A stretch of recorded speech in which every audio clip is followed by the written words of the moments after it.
And we are recording. As always, I am Brian Kynes, the creator of the Tales of Ulran campaign setting. We use Dungeons and Dragons 5th edition, heavily homebrewed, to tell our story. And the awesome folks that are joining me on this Sunday afternoon are here to help me write it one chapter at a time. We're doing Plan B today, folks. I don't know if I ever officially said this when we were going through this initially, but Plan B was just some really fun characters that had no ties. Everyone made these super cool backstories, and I don't plan for this one too much. This is more of an exercise to see how well I do as well as how well they do. So these folks, we just kind of get together. They got some awesome characters. We've got to meet them on the surface a couple episodes. We had a session 0 and got through episode 1 of Plan B. This will be episode 2. Danny will not be joining us. He is doing a weekend long hog roast, and I have it on good authority that he had a few too many yesterday, and we'll leave it there. So, but he's enjoying life, man, and you definitely should while you have it, and you can. Also, a side note, Bella joining us down here playing Azara, as always in Plan B, is not feeling the best. She is sick currently, so we're just glad to have her here. And if she sounds underwater or sounds a little blah, we'll just give her character a cold too. That way it's role play at its finest, and we'll just call it a day. Well, she'll have desert fever. Is that what it is? Something like that, possibly. So we'll go ahead and let you all do your introductions, and we'll jump back into Plan B. Colby, you're up, bud. Go ahead. My name is Colby, and I'll be playing Arson, who is a monk who is trying to revert his past and become a good, essentially a good guy. Yeah, I think that's fair. Okay. Mr. Keaton, go ahead. I'll be playing the part of Rook. The what did we decide on that for the race? Voldros. Yeah, I know it was Valdros. It was Netherscorn. Yes. So he's a big hulking brute with grayish, purplish skin that is a little intimidating to look at. Yes.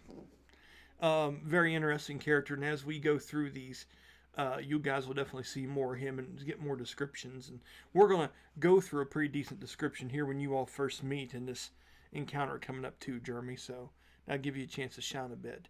And last but certainly not least, go ahead, Bella. My character is Azhara. She is a seemingly human dancer who's currently trying to drag people in and get them to the circus. Nice. Do you remember what the name of your group was called? We came up with it, and you really liked it last time, and I don't remember what the hell it was. Oh my goodness. I thought I wrote it down, but let me look for it. I'm pretty sure you did. So here's what we'll do. I'm going to go ahead and jump in with arson here a little bit. Mm. Um, so if you're able to find that, that's fantastic.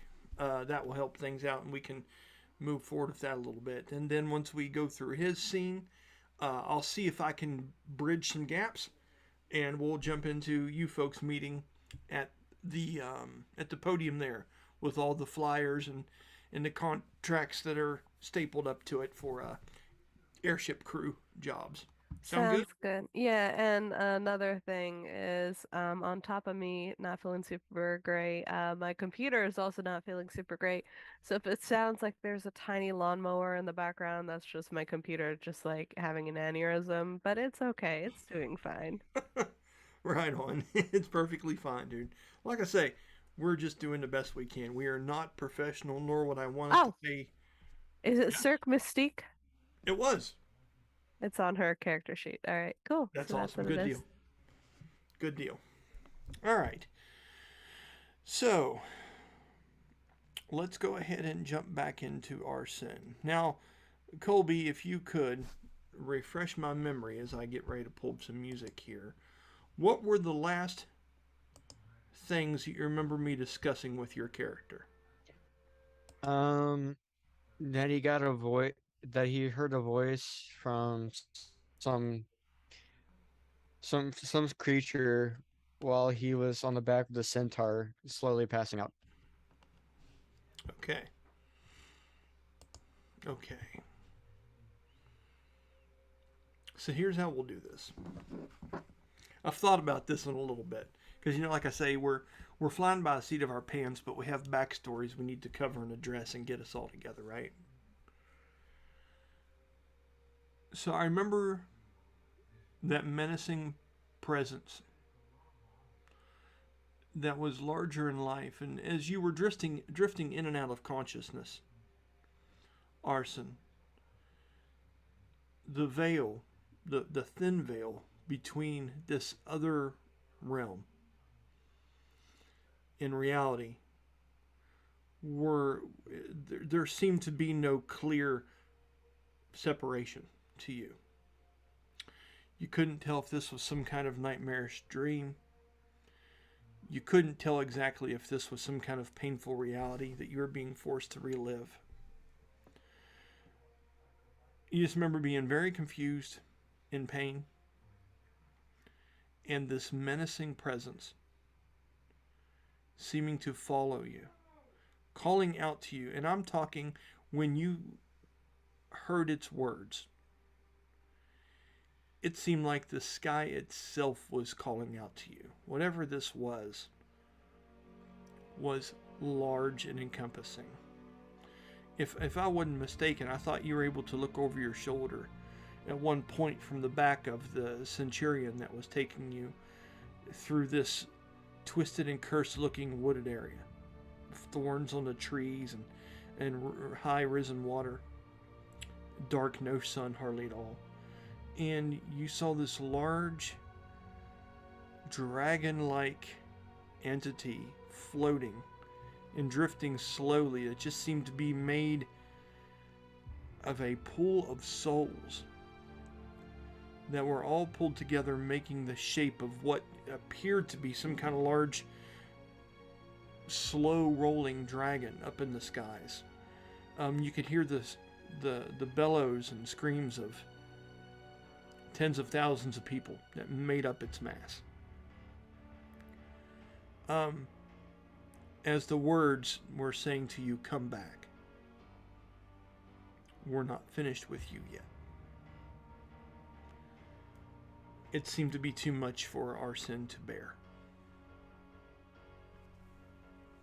The next thing you would remember, okay? Once again, you don't know how much time has passed, Arson. But you hear voices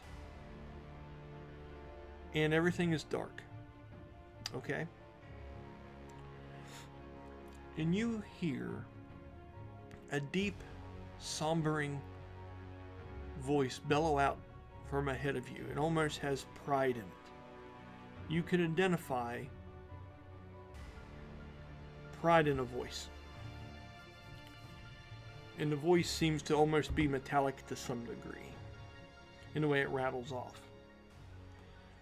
And you can hear the voice say, it is not easy to let go of the past when it holds on to you so tightly. He needs you. He will need this place.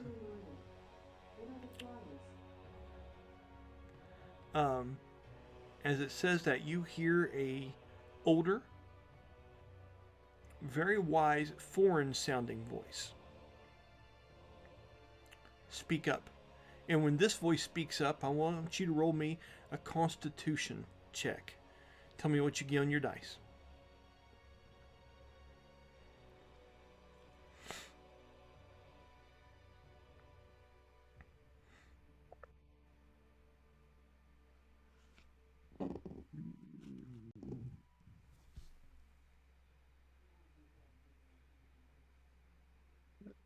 What'd you get?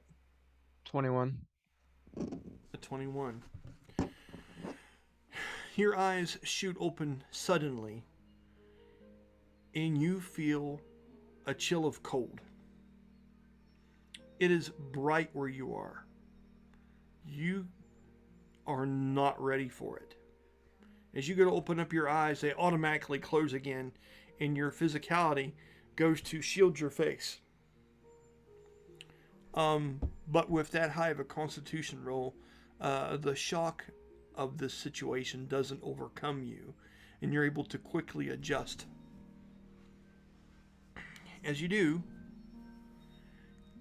you find yourself laying on a pile of rolled blankets underneath of what seems to be some very open and loosely made pavilion in some odd styling.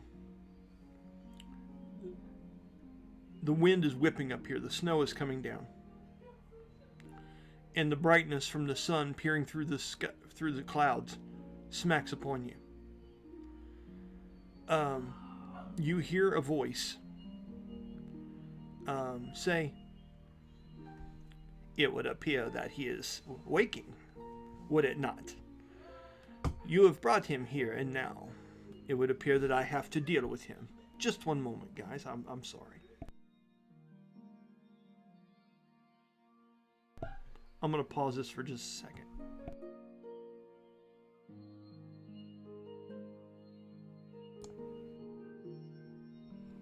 Okay, we're back. All right. So, in that moment, you hear this deep, somber voice. What is it you're doing now that your eyes are open? You can see that these two people having a conversation seem to be on two sides of you in this half-like pavilion enclosure. You're high up, it's cold. You're on rolled up, scratchy blankets. What are you doing? I'm curious. What's on your mind and what are you looking around for? Am I able to see anything like distinctive of where I'm at exactly? Or Well, you can look all around, but I don't know if you'll know where it is. But Okay. yeah, with a 21 on a Constitution roll, just give me one or two things that you're automatically focusing on, and I'll address them and we'll move forward. can I tell like any specific like regional like Okay. regional art of like items? I might tell my character where he's at. Do a history check. All right.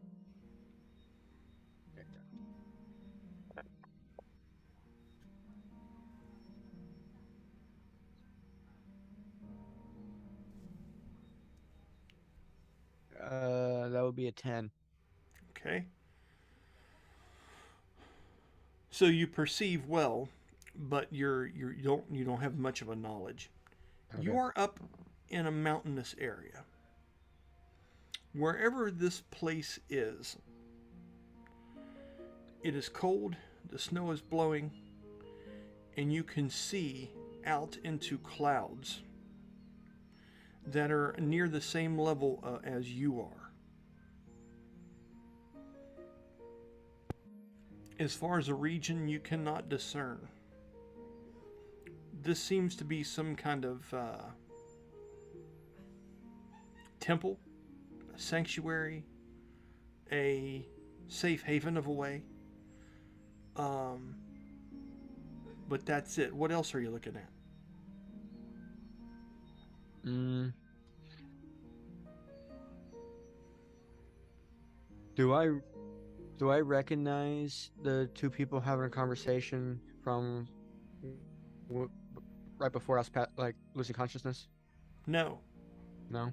these two Okay. are different. Would you like me to describe them to you, or would you like to focus on something else? You can describe them to me. Okay. Um, the deeper, metallic voiced individual you recognize as your own kind. He is humbly dressed as what you would see as almost like a knight that is off duty. He bears a large shield. You do not see a weapon on him currently, and he is sleeveless with humble leather clothing on. But he is a mighty race of Draken. You would recognize him as the gold type. Okay, as he stands over top. Now, I want to take this moment to address something that me and Danny and a lot of people have talked quite a bit about. Draken, DRA-KIN, do not have different colors based on their origins. There are not blue Draken, red Draken, white, black, and things like that. In the player's handbook and things of that nature, dragons are different colors. And sometimes those colors are very much tied to the abilities they have. So what we've done is the Draken have an overall green, tan, brown tones to them as a reptilian dragon-based race. What makes them unique is if you look in the books, you'll see that each colored dragon has different physical characteristics that make it very different from the other kinds.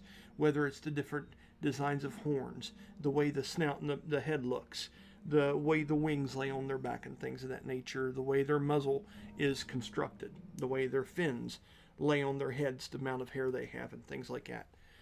That is the true way to reflect the bloodline origins of a Draken. There are occasions where their eyes will take on the hue and coloration of their bloodline. So for instance, in this particular person's case, you would see that there is a robust gold color to the inside of this Draken's eyes. Okay? Does that make sense to everybody? Okay. And lastly, as you look over to your side, there is you find this strange. Okay, Arson? As you look across, you realize that you are in some kind of toga. Some kind of modest clothing that is robe-like tied at the waist. Okay? And the reason why you notice this is because this small humanoid character seems to be wearing something very, very similar. This appears to be a small goblin with a bald head and pointed ears that point back, but a extraordinarily wise looking goblin-like character. Okay?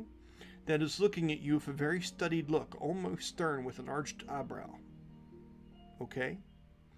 It has tufts of small wired hair that are at the ends of where a mustache would be, and a tuft of hair that comes out of the chin that is braided, although it seems silly to braid such wiry, coarse, black, thick hairs, as that's the kind of goblins typically don. Okay? And then he looks at you.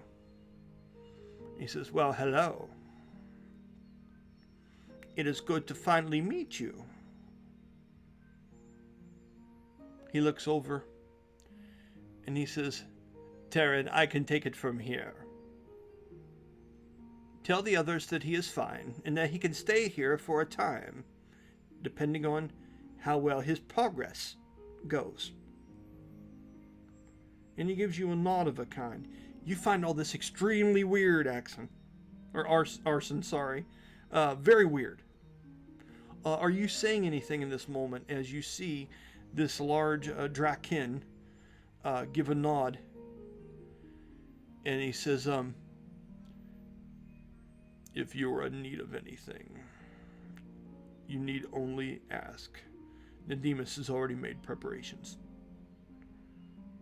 Let us know if everything..." And it gives you a cold look works out well. It's almost like a warning. The large Draken turns and begins to leave, walking back out into the fairly heavy falling snow. What are you doing, Arson? Hmm. Um, I think Arson will ask the goblin in a dark or like a deep and I'd say like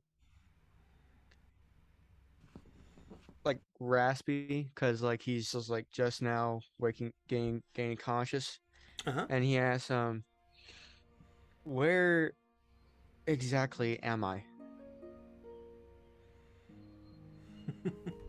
He looks at you and he grins. And he goes, that's a good question. It's even funnier to wonder, when are you? Exactly. Um, uh, would it matter? And he looks at you curiously. Do you have I mean, I somewhere would to like to be? know. I would like to know where I am being taken care of. Oh, so you're automatically assuming we are taking care of you, as in an orphanage or some kind of vacation resort, possibly. Oh, that's good. He goes, Well, go ahead. well, if you aren't taking care of me, then why am I waking up here and not in the wherever I was originally? I don't think people exactly wake up from where you were originally. And he gets a little cold when he says this. And you feel those words pierce into you a little bit. Roll me a history check of disadvantage. All right.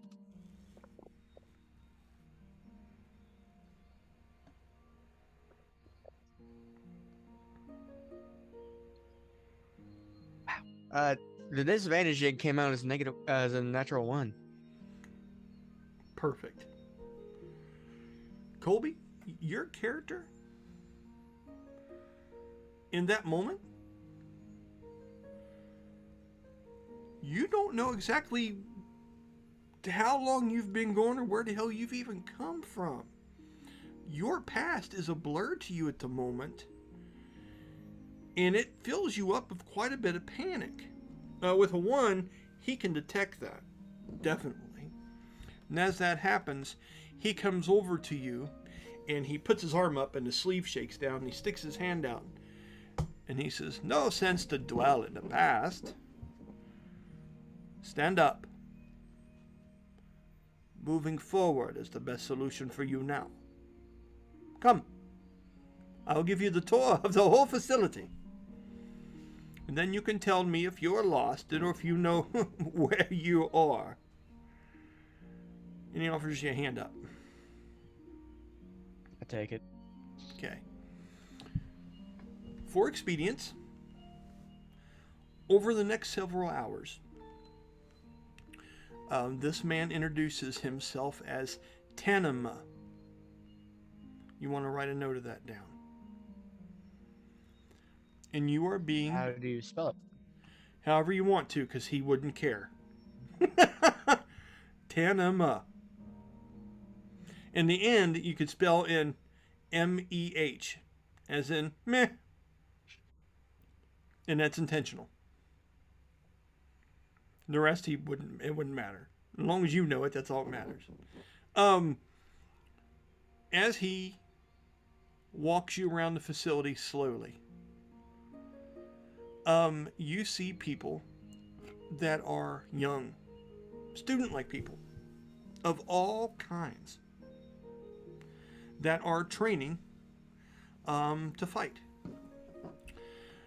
You see people that are sitting around and tending to steaming hot pools and adding water to them and cleaning rocks and rearranging things and doing small minimal tasks.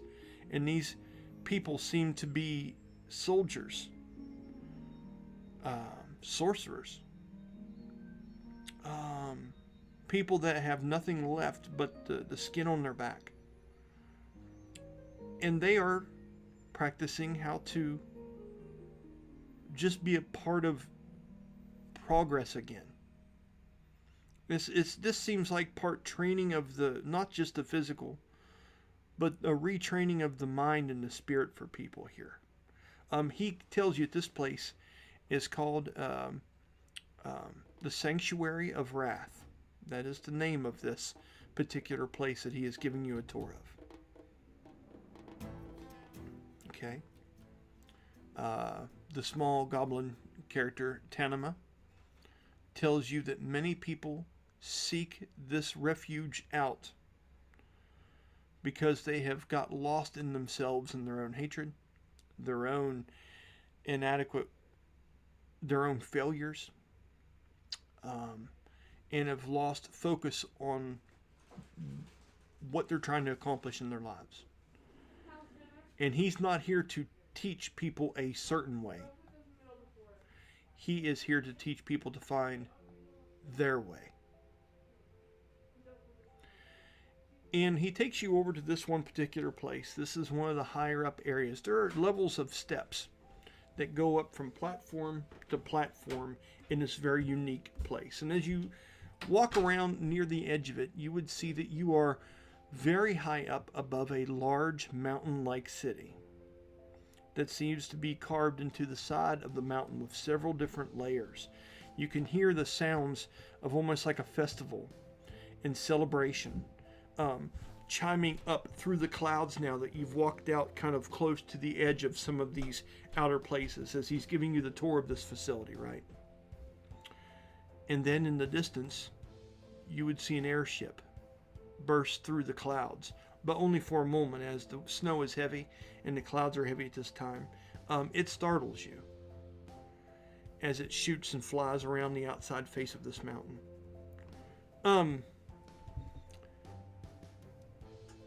He looks at you for a long time and he stops. He just kind of stares at you for a minute. And he walks up to you and he straightens up your belt, gives it a shift. And he pulls the collar on the side of this kind of robe you have and straighten it up a little bit. And he says, I offer you a way to find yourself again. But first we have to know the mistakes you've made to get here. I cannot show you this. You have to find it on your own. Yakon Ru, my apprentice, will take you to the lower city, New Gemda. There, see what you can remember.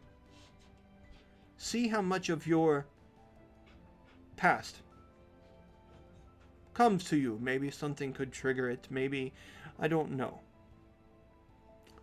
But you will find that Draken walk hand in hand with the people here. This is a free city. And I'm proud to be part of it. That's why I'm here. You should embrace that. And then come back here when you think you have found something so I can help you work through untangling your mystery. I'm curious too. I'm doing this as a favor for a friend. As I don't know you, I can't hardly do it for you, as you don't know me. He says, but we will know each other. I am committed to helping people find who they truly should be. If you're interested in finding that person, you'll come up the stairs and you'll come back here and I'll help you finish. But only if you want to. I'm busy. There are a lot of people here that need my help. You're just one of many. Understand? He goes, Yakan Rule will give you some things. You came here with nothing. But the people that I am doing this favor for have left you some things behind. Take them with you. Don't let the guilt of it surround you. They have plenty. Trust me. He looks at you and he says, and if you do get new clothes, bring back the robe. They're not easy to make. Agreed? Agreed. He nods to you. And with that, he takes a step back and extends his hand like this out past him. And you hear heavy padded footsteps coming up from underneath of some cherry blossom trees that you would see that decorate this large courtyard in all different manner of way. Okay? This creature takes your breath away a little bit. This is nearly a 7'9" tall humanoid being with large, wide shoulders. And this literally looks like if a great Tibetan yak had been turned into a man. It has huge tufts of hair that hang down over top of its face, where it has that dark coloration to its skin that almost makes it look like ape skin to a degree, with a large nose and kind of pursed lips, large horns that hold trinkets on the ends of them, almost like chimes, where they are capped and these golden like chime-like devices hang out. He has this large toga-like robe of Tibetan colors, of oranges, reds, and blues and whites.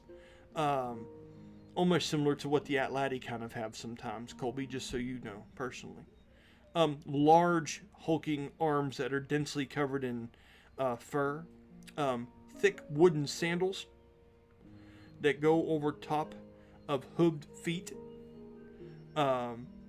He is a sight to behold, and he carries a staff that seems to have some kind of symbol, like bongo-like drum device, in the top of it. Okay? You would see a series of what look like primitive fishing poles adorned and strapped to his back that are bent and baited with all kinds of intricate lures and stuff. A mess of them are tangled behind him. He walks up to you and he somberly looks in your direction. Now you can't see the eyes of this creature. It just looks in your direction, right? And it says to you in a very slow, passive voice. He goes, I hope you're ready to descend down the stairway. The walk is long.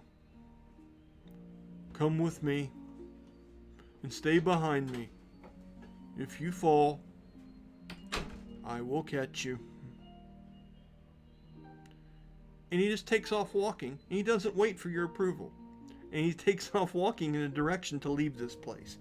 What is it that Arson's doing? I think Arson would follow him. Okay.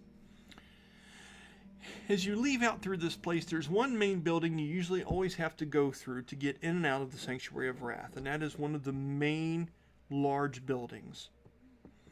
And it's neat that, these are all built almost like they're temporary structures. There's large, intricate pillars that have all kinds of different depictions and things carved into them, and there are statues of people holding what looks like different yoga poses all throughout this stuff with neat shrubberies covered in snow. This place is beautiful, but it's so simple. You can't imagine that this would be built to withstand any kind of war or any kind of battle, right? This is not anything that you would see. You're used to. In just a minute, gotta sneeze. Oh, whew! That needed to happen. I was eating food with Old Bay on it earlier, and it's been tearing me up.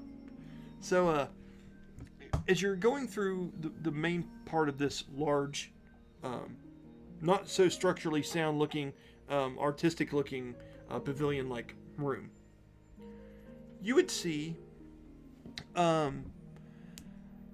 some training beams.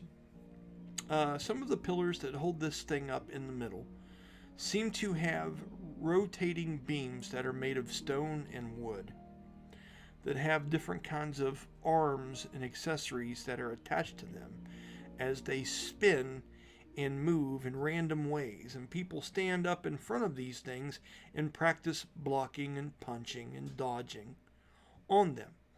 It's interesting. Now, Colby, have you ever seen anything like this before in real life?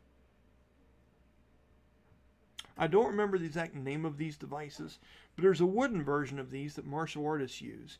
And I wish I remembered the proper name of it.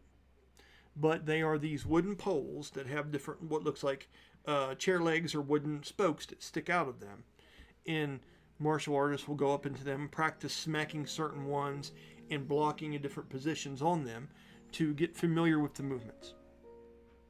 This looks like a grandiose stone rotating larger version of this, and there are about 20 of these pillars that go from the stone floor up to these large cross members. Like I say, this thing is built like it's still in progress, but they go up and they're used as braces. And as you're walking out, you see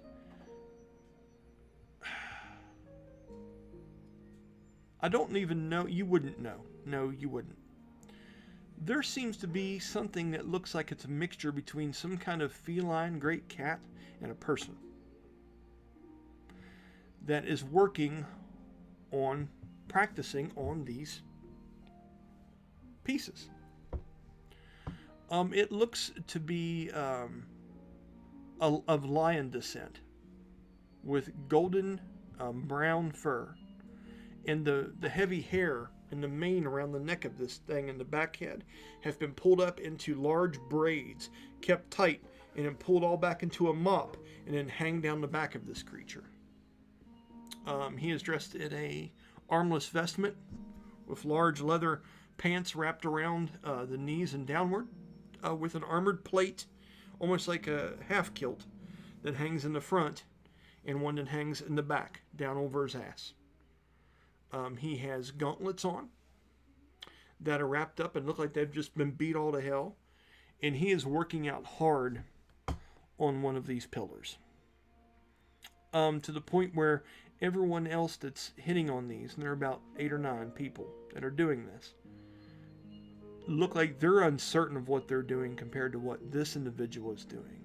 And when he's hitting these things, you can feel the force of it in your chest, like the beat of the drum if you ever went to a band and listened to a live band play. As you're walking through, you have to walk within 15 foot of this individual as you're leaving. Okay? Yakon Ru continues walking past him as he turns and looks and nods at this character. But he doesn't slow down his pace as he still leads you out. You have an opportunity to or not to speak to this individual as he stops for a minute and puts his arm up to rest on one of the spokes and looks at you. The look is expressionless. It is not intimidating, nor is it predatory. It is like that look where you just don't know what's behind the mask, right? And he looks to you, breathing somewhat heavily as his chest goes up and down. Do you have anything to say? Do you continue on down and look down? Do you look up? Do you focus on something else? Or what do you do in this moment? I think Kiltos would. I mean, not Kiltos. Arson would. Yeah. Oh, you need to change your background too. This is Plan B. Yeah. Yeah. It's all good, bud. It's fine. Yeah. I would say Arson would keep walking down. Okay. As you do, a whispered voice speaks out to you as if it's strained. And it would say, Remember your way back here. These doors... These doors are always open. When you're ready to train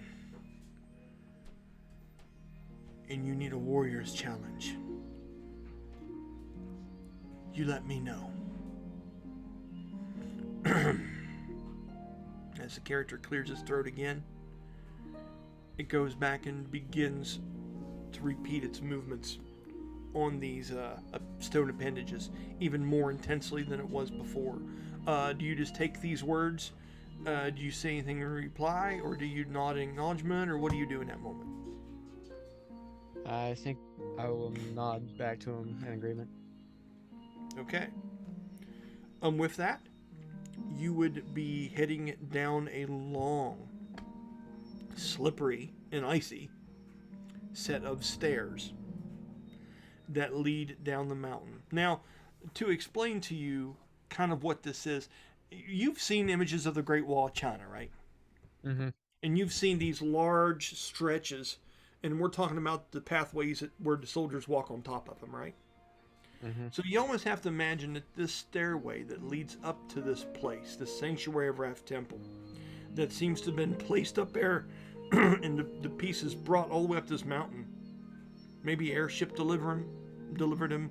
Maybe they were brought up these steep steps. These sumbitches are 45 degrees. They are no joke. They are usually 15 to 20 foot wide, and there are large stone railings along them, and there are different flags that represent different creeds of people. There are flags that represent what looks like a black banner with a gold falcon of some kind on them. You see more of those than nothing else. You see piles and tufts of armor and flowers in baskets that have ceremoniously been placed on different pedestals and different rest areas on the stairway on the way up, as if, you know what, roll an insight check.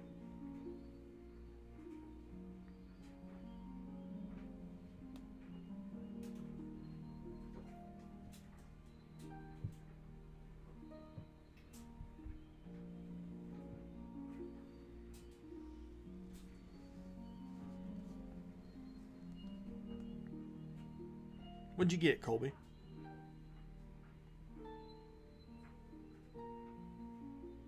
You're muted, sir. Yeah, I know. I was looking for my Zoom thing. I. Okay, so that was.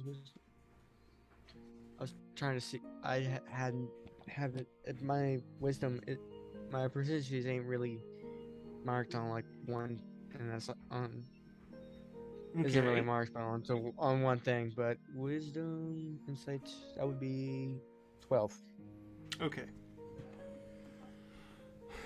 With a 12, as you're walking down through there, and it's amazing how Yakon Ru marches down these steps slowly and stays upright, the large hulking back of this individual, and he just uses that staff lightly as you hear the cymbals inside of that, like kind of like tambourine like thing that's stuck inside of this lightly jingle as he's stepping down over the steps.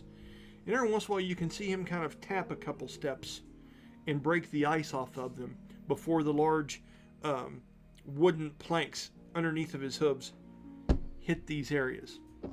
It's so strange, you don't know why he'd be wearing those, but he does, and it's working.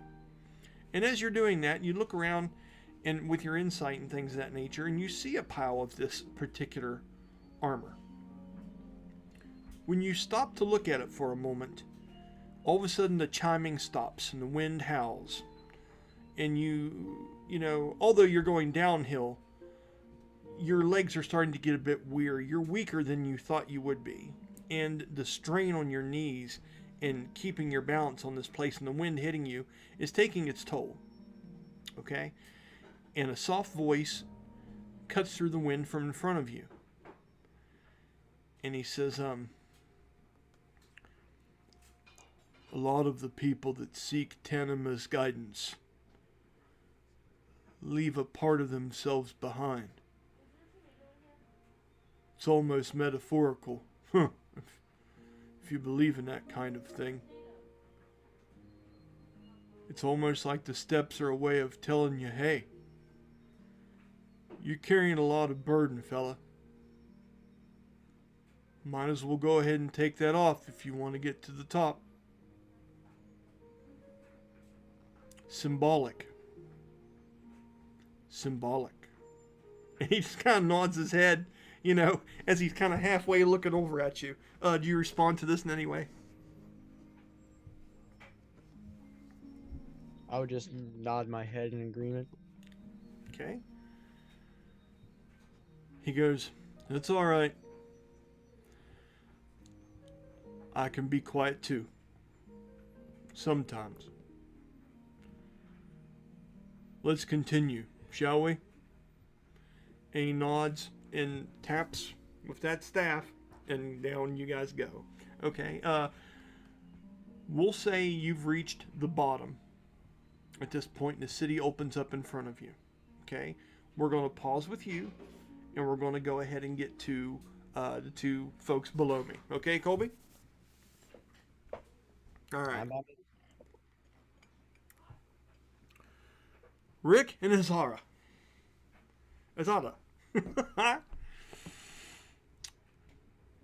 Azara, you know what you're up to. You're trying to sell the show, man. You are trying with every bit of energy that you have to make this work. You've got this great plan in place. You've met all kinds of interesting people, and you've been able to keep this upbeat attitude about yourself the whole time. The dangers that possibly linger in the back of your mind are easily forgotten here, as there's just so many people here and there's so much going on. It overwhelms your senses enough where sometimes you almost catch yourself in startled ease, where you're like, oh shit, maybe I should be, I'm okay. You know what I mean? That you're having that inner struggle quite a bit. And I said, as you're going over and you were putting up some flyers onto this podium, which seems to have a bunch of advertisements and asking for people to sign contracts to be crew members on the airships here. A gust of wind blows up and blows a bunch of these flyers out of your hand, and they go zipping across the stone descending platform. And right as they do, a large foot comes down to step on a bunch of them so they don't take off and continue blowing away. And in that moment, that is Rook. Okay. Now, did we play any moment of that already, or is this where we should take off?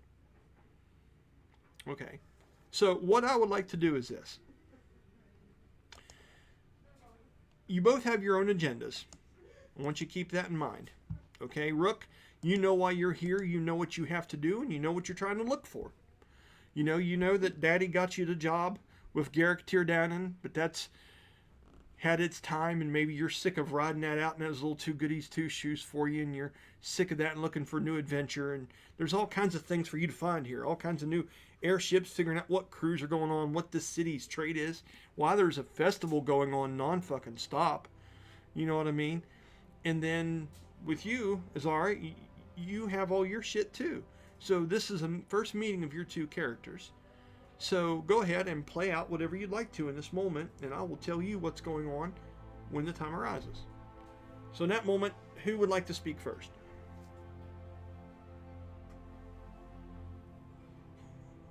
Seems you might be having a little bit of an issue. Yes, it seems it was. I had them all in my hand. You know, I'm normally quite dexterous, but it seems like the wind got away from me. Thank you, I appreciate it. Here, I am doing. We have a show. And then I think she kind of is like gathering kind of the different flyers, and she's maybe like, you know, she's trying to sell it a little bit. She's like, I think, yeah, she's just probably trying to be like, it's my family, it's my siblings, my father and I. We put on a great show, and you should come. We are telling stories of Ulran. It's exciting, very exciting. Just for the hell of it, Bella, uh, roll me a dexterity check for Azara, please. Would Rook be able to pick up on any nervousness and We're gonna discern get there. whether We're gonna get there.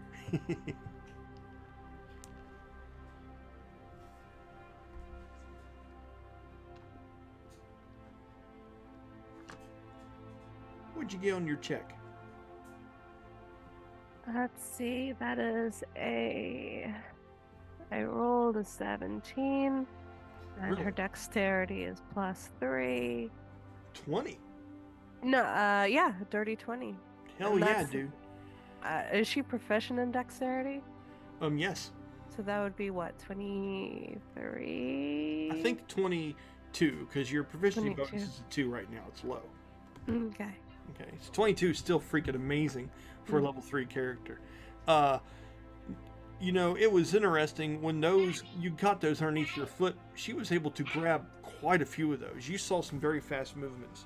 And are you wanting to insight to see if she seems like she is very nervous in this moment, Jeremy? Yeah, he basically wants to see if he can pick up whether she's nervous because this is a new place, or if she's nervous because she feels like there's a threat. He's trying to read kind of what her thoughts are on him. Now, for that, because, you know, when you insight, we'll ask her, depending on how well you roll, how she really feels.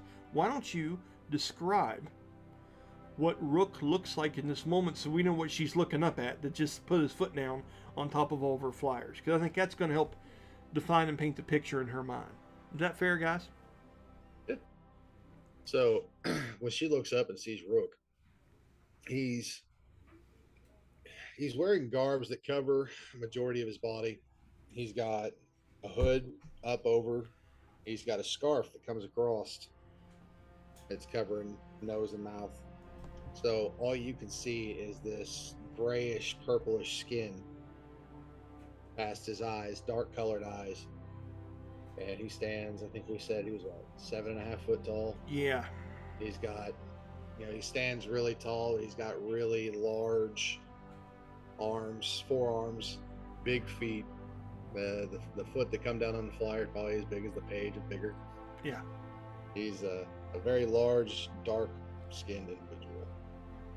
Okay. Any kind of weaponry or any kind of cloak or any kind of hair or imagery that she would see that maybe depicts anything, or is that pretty much? He's got the cloak that goes down.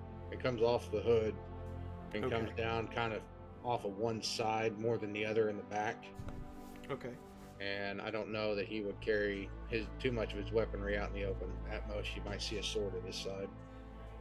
Okay. Having said all that, go ahead and roll your check, and depending on how well that dice is. I am proficient in insight. It's an 18. Okay, so the way we usually do this is like this, Bella. You can just be straight up and tell him how you're feeling or how you're coming across. If you think, because you're a performer and you're trying to be brave in any kind of moment, you're looking at some kind of shadowy, dark-skinned, fucking masked, whatever this thing is, right? That seems to be speaking to you kindly, but is like, what? You can roll a deception check. Try to see how well you're putting off whatever you'd like to put off. So you can either tell them the straight up truth, or you can roll a counter check, and if you beat that 18, you can tell them whatever you want. I think that she's not scared. I think if anything, she was probably a little bit like startled at first because she's trying to collect all the papers. She goes to grab, and then like a big foot comes down. But besides that, I think she's probably more excited to be in a new environment than anything. So it's more so like there's so many thoughts going on in her head right now that it's like her thoughts are going faster than her mouth. Right on. Yeah. So it's less to do of like, oh, she's nervous, and more to do of it like she's like, oh my god, look, it's that's a really cool building. Those are really cool people. And oh, look at this. And oh, look at that. And then, Oh oh, crap, that's a really big guy. That's a really oh, big that's a guy. really big guy. Oh, wait, I need to Yeah. talk about the circus. That's the whole reason we're here. Okay, now about the circus and et cetera, et cetera, et cetera. So I don't think that she's scared. Plus, like with the caravan, I think we established that they've had like a variety of people that hung out with them for a little bit, but then when split off, where like maybe if they needed a place to go for a little while, that people of all backgrounds and all whatever would be welcome around them, That's whether that interesting. be visiting the towns, but if they needed a place to stay and were in desperate circumstance, I think the family would take them in for a little while, but nobody has stayed. And I think that could be for a variety of reasons. Okay. Yeah, absolutely. So you're getting what she just described to you when you look down, Jeremy. Go ahead and continue. As he's kind of listening to her, is he? Would you figure he's probably getting the idea that this might be the show that he's here to I'll let. look for the folks? Because I don't know that he was actually told about her. He was told about other people. Right, and you have the name of this person and all that stuff handy on you still. It's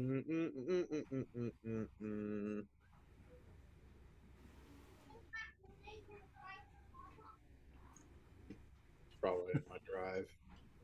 Okay. Well, make sure to have it ready for moving forward. Okay. So, um, in that moment, what do you say? Let's say this piques interest in you. There could be a connection here, Jeremy. You're not certain at this point. You have yet to really look at the flyer, but it's a possibility in Rook's mind. What would you do moving forward from there? And as he kneels down, grab a few pages, looking at one of them. It's funny you mentioned show. I came to see one. Came to see some folks in it. Yes, shows typically don't have folks in it. I just got here, so I'm not sure if there are other shows, but if you'd like to grace your presence at ours, you would be more than welcome. As he hands her a handful of pages. I'll definitely be there. I look forward to it, and I think you are hard to miss, so I will see you there. And then she's like, gives like a thumbs up. And then I think she kind of begins to like kind of scout out to see where else she could begin to put flyers up. Okay. So, in that moment, as she gets ready to walk away from you, Jeremy, are you giving the flyer a look, or what are you going to focus on? This could be just a chance encounter. You know you possibly will go to the show again. What's on your mind right now? He knows that the people he's needing to go see to make the delivery to work for the show. So he would be looking at that, kind of looking at where it's supposed to be held in the city and things like that. And he's actually, after having handed her the papers, would probably start making his way there. Because his thinking is if he can catch them before the show, that would be the expeditious way of going about it. Okay. Does she see him? Like, I'm trying to think, can she do an insight to make it look like, to see if she sees him like heading to the show now? Absolutely. Go ahead. Because if he is, then she's gonna correct him because they just got here. Well, okay. For instance, let me do this. Hold on. Okay. So, as you are standing there studying that flyer, Rook, Azara, you are looking at him and you see him give a couple looks up and he's trying to get his bearings on where things are and he begins to head that direction. Okay? As he begins to walk off, you feel a tug as you go to walk in his direction. It's like, oh, you're getting ready to say something to him. And you feel a kind of abrupt little tug on the back of your clothing. What do you do in that moment? Uh, can she scoot out of a tug because she is not exactly welcoming of people kind of touching her person? Yeah. Like out of nowhere, I think she is an open person, but I think it's like, especially working in performance and entertainment, I think she's very accustomed to people trying to get handsy, and she will quickly try to scoot out of that. So I think that may be a reflex of unknown like feeling. She's like immediately like, nope, all right, no, thank you. Okay. As you do that, you look over to meet the eye of who is responsible for this. And as you turn quickly and kind of do that, and you're trying to compose yourself in the way you just discussed, you look around for a minute, then you look down and you see a short individual. Okay. This appears to be a halfling of some kind. Okay. And as you look over, you don't know if he's naturally trying to look clever or there's this certain kind of look about him. But it's not a look that's easily labeled. I would say this character has the natural look of Eugene Levy. Do you know who Eugene Levy is? Okay. But he has the natural underlying wickedness of William Dafoe.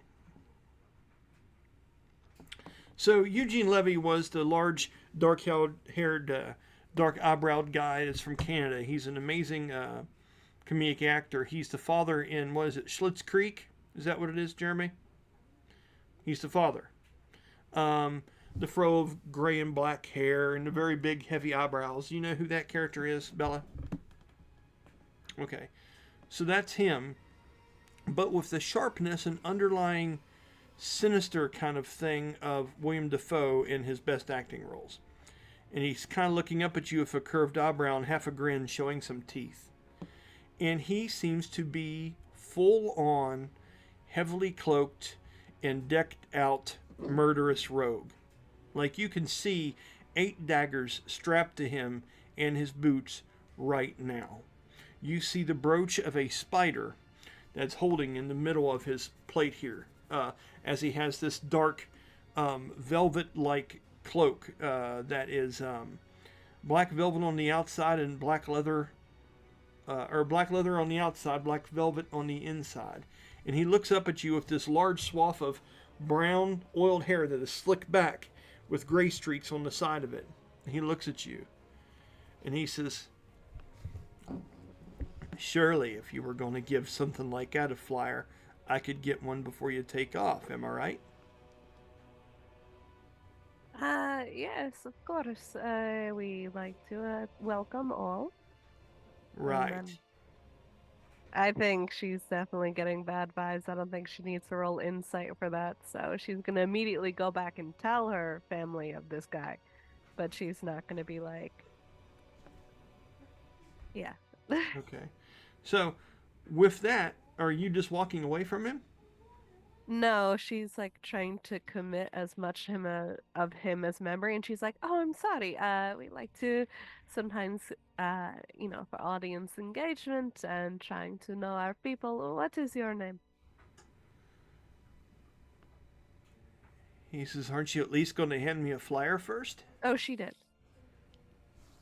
Okay. And he's looking at it. He's looking at it, and as you ask him what his name is, he's not answering right off the top. He's kind of looking over the paper and stuff like that, humming and whistling a bit of a tune. And he looks out at you and locks eyes with you again over the edge of the paper. And he folds it up. And he says, ignoring your question about his name. And he says, And exactly what kind of coin are you planning on making for people that you're gracing with your presence? I believe that's how you said it a minute ago. I can't help but eavesdrop. It's a natural talent that I have. How much is it to come watch your show? I, I apologize, but I do like to be polite, especially. What is your name? He looks down. You can call me Spider. Spider. That Right. seems to fit the bill nice. Okay, Spider. Um, we just have a modest entrance fee, and of course we accept anything beyond that. Um, but you know, our main goal is spreading joy. We could certainly use some of that. Mm. Thank you. What's the weather like? Um, right now there's a pretty decent snow coming down. It is, it was starting to warm up. You know how you'll have a warm spell every once in a while in late winter, and Mm. everything will start to get soggy and stuff. Well, this is a little bit of a wicked cold moment where a little bit of snow is blowing back in on a city that's kind of damp from where it was just getting over a snow. Mm. Okay, that's the weather currently. I think she may be. She's not gonna say anything. I'm trying to look for anything in my spell list to mark this guy, but I'm coming up with nothing. So, oh wait. Um, does he have any mm, mending? Mending, you have to touch something, right? I believe so. Um, damn it. Okay, never mind. What I was thinking of, if there was a way that she can sort of use the mending spell to sort of almost mark something like on his back to identify if this is the guy that she saw earlier. Yeah. Like almost like knit habit sort of thing, but I don't think she could touch him without it being obvious, so never mind. Okay. I think He's prestidigitation might do something like that. I don't think she has that. He Yeah. sees you studying him for a long moment, and he grins. He goes, "Are you in the market for new actors, possibly? You're sizing me up." Hey, it depends. But I definitely would need to consult with my boss before. So, uh, plus I don't know what talents you have. But it's a future discussion. I definitely have to finish, getting these all out, before it gets too dark.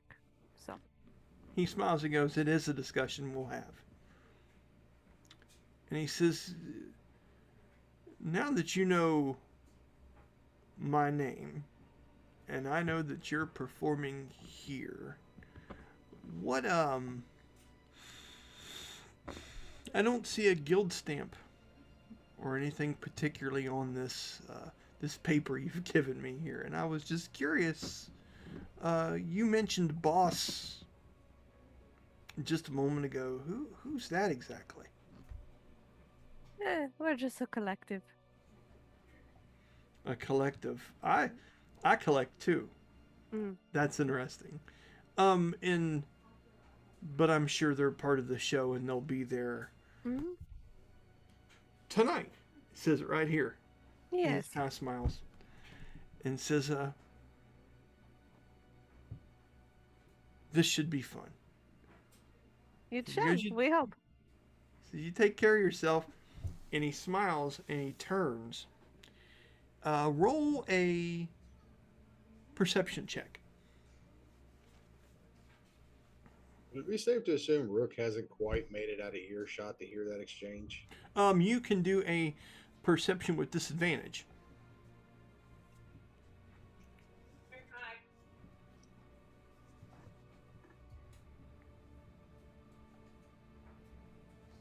It's a 10.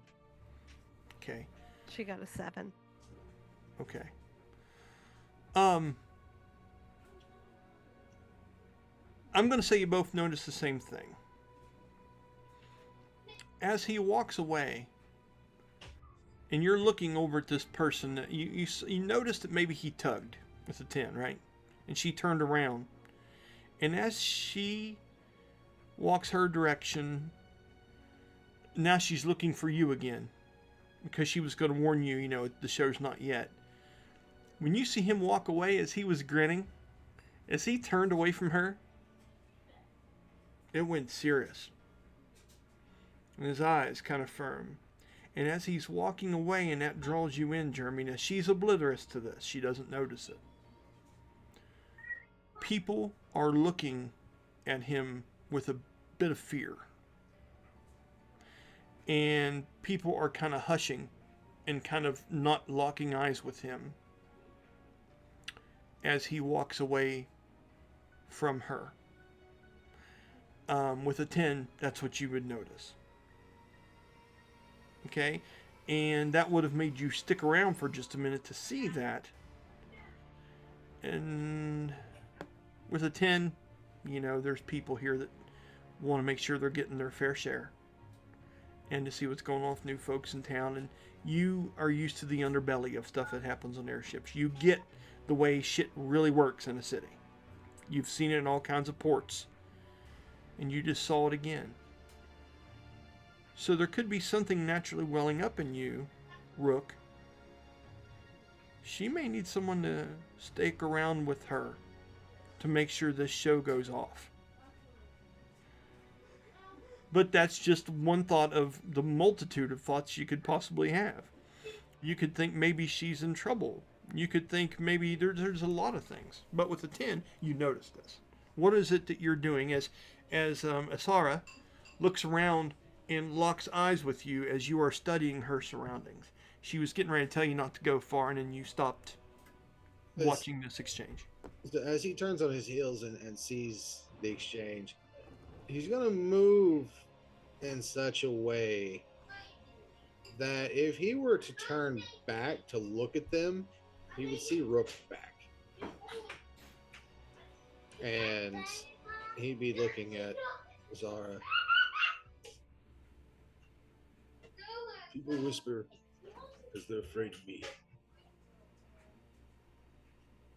There are different whispers about that man. Wait, what did he say? I get it, but you're still kind of faint, Jeremy. Say that again, please. People tend to whisper when I'm around, mostly out of fear. There are different whispers about him, and I don't much like it. I may, if you wouldn't mind, going to accompany you. Yeah, I think that she has a bad vibe from that guy, but she doesn't get a bad vibe from this guy. So she's like gonna sort of nod quietly, kind of make like a little bit of a show of like, oh, look, I'm gonna go off in this direction and put up another flyer. And then once the guy is out of her view, she's gonna be like a little motion of like, okay, we're going, and she's gonna book it back to her family. We're walking, we're talking. They're Yeah, probably, right. I imagine that they're probably not talking too much. I imagine that she's trying to make it look as casual as possible with going as quickly as possible. As they're moving, doing what they're doing, because he's more or less following her around as she does her thing, but he's basically maintaining a state of hyper awareness of the surroundings at this point. Okay, He got some bad vibes off dude. I get it. Now, He's what? and Rook's a whole ass bad vibe. Yeah, I know, right? I know it. So, what kind of things did Tala tell you? Do you have an idea of any of the layout of this place, Rook? Or were you just going out to explore, and now you seem like you have a tour guide that you're following that maybe doesn't know the outline either? What's your play here? Is there anything particularly in your heart of hearts that you were looking to stumble across here? Were you wanting to go down? Remember, I think he explained to you what Skywell was. Mhm. Were you looking to get down to the lower city? The lower city, of course, is where her performance will be later this afternoon in an abandoned part of the old district of New Gemdar, an ancient outdoor cathedral kind of like area that is used for just worship. It's really not used for performances anymore. That's where she's got her time slot. Did you have anywhere in particular you were wanting to go or do while you're in No, city? he. I don't even think Tala actually was able to go into too much detail about what was where. Uh, Right. it was more or less of a, hey, this is what I'm looking for. Okay, I'm going here. Cool. Okay. And is it still in the back of your mind? You're still looking for your next job too. Not quite. He's mostly just focused on getting this job done, and then he'll focus on the next one thereafter. Which is playing security for her until the show, and then delivering whatever you think if this is in fact the right people. Yeah, yeah. Okay. Which he got told that it was to be delivered to um, looking for a troop in New Gimdar. Apparently, they'll be hard to miss. Cirque Mystique. And Okay. I'd imagine he read that on the flyer, so he has a good feeling that she's a good point of contact to lead him to that point. And did you remember the name of the person that gave you this? Yes, What was it? Sircon. Sarkon. Good job. Okay. So, having said all that, Bella, is there anywhere else that Azara would like to go and walk around? And I can paint out a picture. I can give you random places here. Would you want to go down and scope out where the caravan is being parked? Would you want to check out Lower New Gemdar? Is there any other? She's The sky's the limit. currently, yeah, she's currently booking it straight back to her family, like retracing her steps of like, oh, there was a nice lady at the restaurant, and oh, that's where the one dancer chick dropped me off, and okay, we came down this way, and oh, there was that one. It was like a stone fox, right? Yes. Yeah, so she's like, backtracking down her way to go exactly where her like to make it back to her father. Um, as the minute she knows that the creepy guy is out of view. And Okay. she's like, checking behind her back the entire time. Okay. Just because I think she could probably tell the difference of somebody who's like dark and moody and broody and wants to hurt, somebody who's just dark and broody and moody by nature, and then somebody who is doing that sickeningly sweet false niceness, which she definitely got the vibe from that guy. I get it. It's fair. Um, as you're making your way in that direction, I'm going to say that you even kind of notice, Rook, she's not even really putting out flyers as much as you would thought. You can see in her actions she was unnerved by that meeting with that man. Now, you can ask something if you want, but it's funny. There may be a time or two where you go by a place and you're almost half tempted to say something to see if you could make a stop, which you can. It's D&D, so you can do that kind of shit. But you would notice that she seems to underlyingly desperately seek out landmarks to get back to a particular place on the lower levels. Is there anything you're saying? And I will say you guys are into Skywell, which I've told you and described to you many different times. So I'll spare you it again. I love that place. And as you're going down through there, you see exactly what I told you about earlier. You see many different booths. This is almost like a job fair for fucking bandits and for crews for the airships. And for different militias and different people trying to recruit for the army of New Gemdar and talking about the ancient war against the giant kind and how the time is approaching and now's the time to take up arms. There's people selling advertisements for their goods in the lower part of the city. There are so many different booths and so many different things. I will only name them to you randomly when I roll if there's something that catches your attention. Would there be anything particularly that it would be damn hard for you to resist? I think that's about the only way I can think. And if so, you would have to be like, hey, can we pump the brakes for a minute? We'll get there if it's necessary. How do you feel about things, Rook? He would probably be on the lookout for the same thing he was in No Jill, being magic darts, magic knives, things that he knows that expendable or not is going to pack a punch in the event that something happens.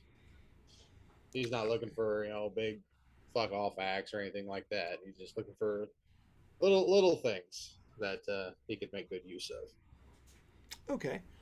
Let's see. Roll me a 1d20. 20 is fantastic. 1 is shit.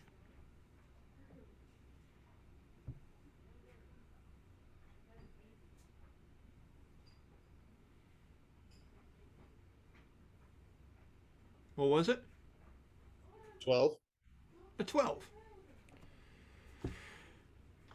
It's funny that there are established booths, and then there are groups of traders that are setting up kind of makeshift stands along the sides of the walls and things like that. Um, Azara, I would like for you to do a perception check, please. Okay. Uh, Regardless, though, she's not gonna stop. That's fine. Let's see. So I just rolled a 16, and that is a +2. Okay. You see a stand that is in between some stuff, and there is a loud, proud, gray to white bearded dwarf that looks like an old version of Robert Duvall. Okay? And is chuckling heartily and is dressed up in blue and silver tunic like wear that has battle armor built into it, almost like a battle mage. He has on a faceless helmet that has dragon wings on the side of it, and he has the symbology of like lightning infused into his armor. Okay, and there's a large warhammer that is sitting to the side, and he is talking with a group of folks, and he is trying to sell to them the idea of joining his particular airship. Okay, and he's very boisterously talking, kind of like Robert Duvall from Secondhand Lines. You guys, he's going through the whole spiel with them. Past them, as you're walking, Azar, you see a group of what would seem like more basic traders that are there just with some different concealed goods. They have several different tables. These are like your flea market type people that have all the different butterfly knives for sale at the mall and shit like that. And they seem to be over there, and you recognize a very familiar symbol. You see that spider. It seems to be on the brooch of one of the people that are running the actual trade here. This person seems to be a half-elf with a gray cloak lined in a white fur. It seems to be taking on the presence of like a wolf. It's supposed to look like a wolf cloak, but it is not exactly. It is fake. He is going through, and he almost has like a comedic, almost like a street magician kind of way about him as he's talking and dealing with things. Has several different rings upon his hands, and you definitely notice not only that spider symbol on one of his rings, but on a brooch that's very similar to the one you saw before. Seeing that, you are refusing to stop, correct? And that just helps even push that more. Yeah, but what she's actually gonna do, she's kind of gonna divert her course a little bit. Okay. She's gonna try to look to see if she can find a way for her to kind of disappear, in the sense of like in an alleyway or something, where to everybody around her she could like hide away, and she may change her disguise um before kind of heading on her path again. Okay. So the only way to get out of the main line of sight of people in this place, because of the way it's constructed, would be hard to do. There's always people going up and down the ramp stairways that are inside this place. The only way is if you're heading and you see her alter her course quickly, Jeremy. As she starts to move away from this, you do a perception check for me as well, please.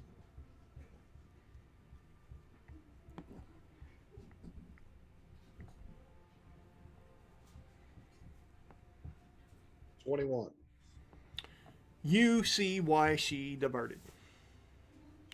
you see the person donning this stuff. It's almost like a Freemason. You see this person wearing these spider-like designs and things like that, and they're not even really paying that much attention to you. Definitely not to her, but it does look at you for just a minute and lock eyes with you and give him a nod. As you can tell, he's doing dealings and talking to people. He barely slows down from speaking. He's almost like a car salesman in the way he's talking to these people, trading these goods. And he has all kinds of different trinkets and things to see to be of a roguish design. And he is set up on something very temporary. And with that kind of perception check, you would see that he also has a person that is watching them. You have been a guardian before. You recognize the type, right?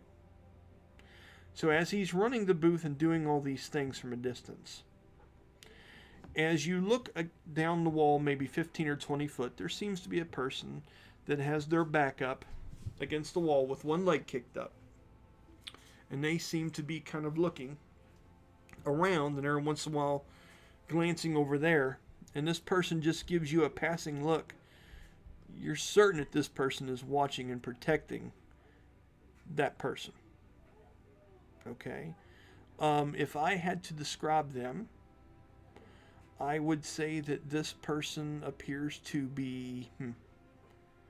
There could be two different people this could be. And I'm trying to decide which one I'm going to give you. Okay. I'm going to give you number one. Okay. This person has a shaved head. And they have a beard that just comes out from the bottom. It's almost like a rectangular shaped straight one.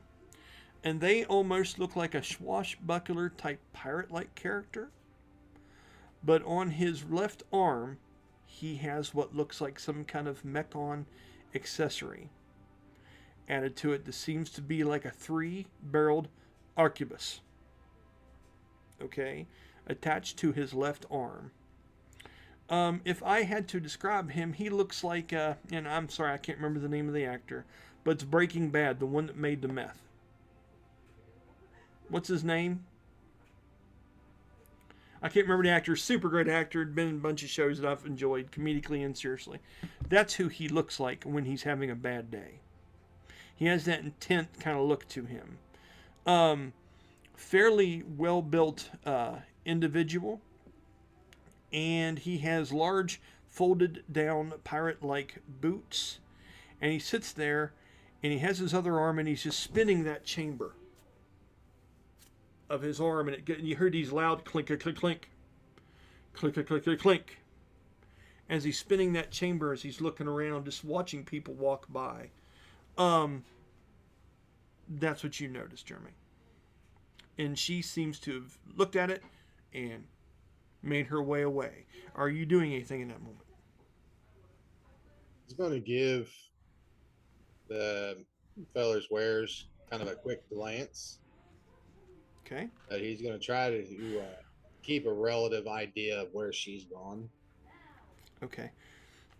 As she looks around, there are outside platforms to this skywell. As this is a large, it's fully cylindrical on the inside, but half of it sticks to the outside of the mountain. We've discussed this. Yes. Something that just popped into my head. Are we a far distance from the lady who offered the food? She would be at the top, and we're halfway down Skywell. So the Skywell itself is a long thing, almost like going in a tour in like the White House towers or something like it. It's a long trek up and down. So we're about halfway down now. So it'd be about another 30 minutes or so to traverse and get back to the top of this thing. Okay. Are there any storefronts? Storefronts? Mm-hmm. In this place, there are only booths, and then the other places are these outside patios, almost like balcony areas, that are on the outside face of Skywell as it descends. So every once in a while, as you're going down these large kind of ramping stairways that intersect and cross and meet on different levels, there are places where you can walk out onto these balconies. And look out over top of the city of New Gendar as you descend. They are like little rest areas. that would be the best place to get away from folks. Hmm. And you would be close to one of those. That's what you would have picked up. And if you're trying to do what you expressed that you were doing, that seems to be where not a whole lot of people are in and out of. There may be, it's like a public bathroom as far as just demeanor. You may walk in there may be a few folks say hi, but if you wait long enough, there'll be an opportunity. She's, I think, looking for a bathroom with a window, preferably a window that's leading into an alley. Okay. There are no alleys in this whatsoever. It is a straight up and down tower. Okay. Damn. Only if we get to the bottom or back up to the top do we get back into regular buildings and archways and business ways. Like I say, this is a large cylindrical tower that has levels. There are no shops built into its walls. Everything is just standing, vendors and things. And then if you were to go out on one of these platforms, you could get some privacy there, but that would be about it. Okay. Okay? So are you continuing to descend? I think I'm trying to think, how close was the stone fox to where the family was? The Stone Fox is on the base level of New Gemdar, which is going to be at the bottom, which is another half hour. Hmm. Okay? And then there are several different levels to that. Now, that district was in the ground area of it, which was in the very first layer of New Gemdar. Mm. That old cathedral would be 15, 20 minutes of walking from there, where you're going to perform and where your family and many other people have been ushered in to park their caravans or take respite or put up camps for the night. So the distance from you getting from where you're at to that elven shop is going to be to 35 to 40 minutes. Mm. And from that shop to where your camp is going to be 15, 20. Okay. All right. So I think she's gonna try to find a closest store, like a actual building, somewhere where she can get privacy. Maybe not quite the elven shop because I think that is too close. But Okay. yeah. Okay. And she may enlist the help of her new friend to almost be a door for her if the shape permits. Like if they find like a nook in the wall just to kind of be like, hey, just stand in front of here and look out and just like pretend like you're leaning against a wall real quick. You could do that about anywhere as long as, because, it is crowded. So as you're going down through this thing, if you want to stand up against the wall for a minute in one of the columns that is projecting out of here, you could definitely do that. I will just have you do a basic stealth check with advantage for Rook standing there if you would like to do it that way. So you guys can use those words. But before we do that, I want to go ahead and give Jeremy his glimpse. Okay? Okay. Thanks for being patient, boss. It's all good. Because it's fun. In these tensions, there's, and what I love about this is no one's really threatened anyone. And no one's ever just come out and said, hey, well, I'm a bad guy, I'm evil. But it's all about interpretation. And that's what's making this tense, kind of. So it's kind of, this is a neat thing. It's all good. Let's go ahead and say that. Okay. So as far as the things that they have in stock here, Jeremy, they have dagger belts that have 8 daggers on them that are for quick release that can go around legs, around waist, and around arms. The waist one can hold 12. The legs ones hold 6 to 8, and the arm ones hold 4 to 6. Okay? They sell dagger belts. He also sells what seems to be some kind of popular card game. Now, if a close glimpse at it, you can't really hear what it's a lot about it, but you can see a lot of different imagery, and this seems to be some kind of dark underground like gambling game that he has packs of cards that he's willing to hand out to people, and you see him scuffle a few of those about and talking about money to be had and the cutthroat nature of the game. Okay. And I'll give you one more thing. I feel like would appeal to Rook perfectly. Yeah. And that's not intent. That's just what it is, right?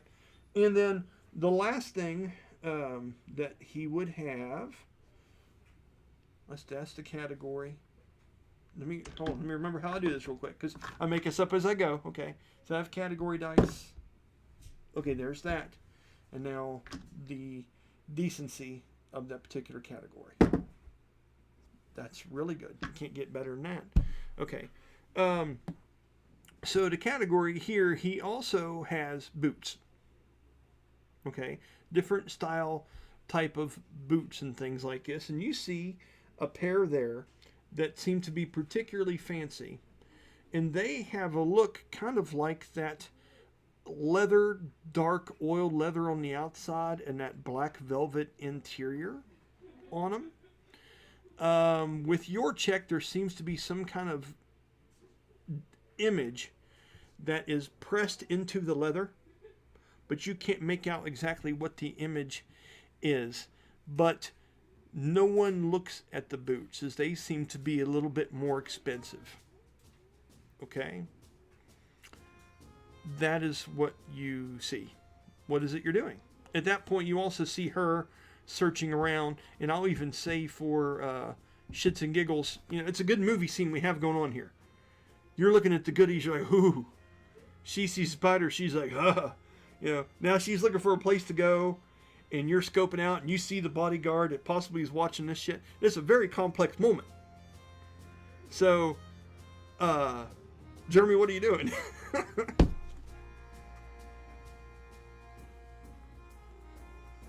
Rook's going to step up to the guy keeping stall. Going to keep it simple, make it quick. I don't need conversation. Belt, boots, cards, price. He stops with the guys he's with, and he has kind of a, all right, Hightower, I can certainly oblige. This guy has the demeanor and sounds like Bruce Campbell. Okay, from Evil Dead and all the fun stuff like that. He goes, I hear you.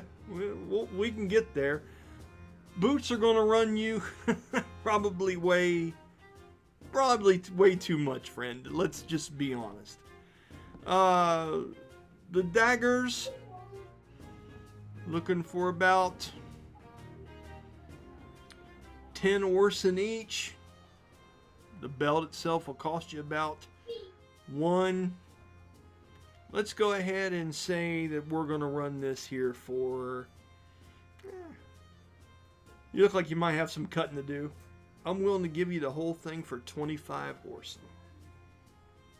The armband, a touch less. The waistband, a little bit more. And he goes, and as for the cards, 5 silver.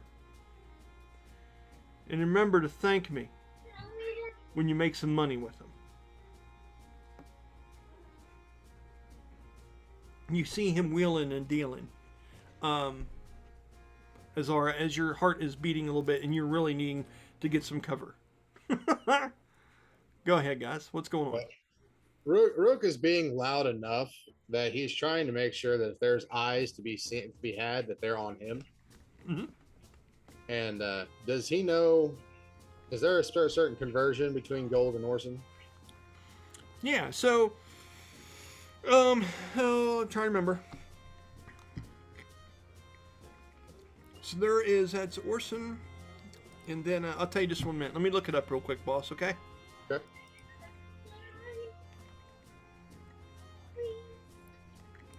It's on Google Drive. I just gotta find it.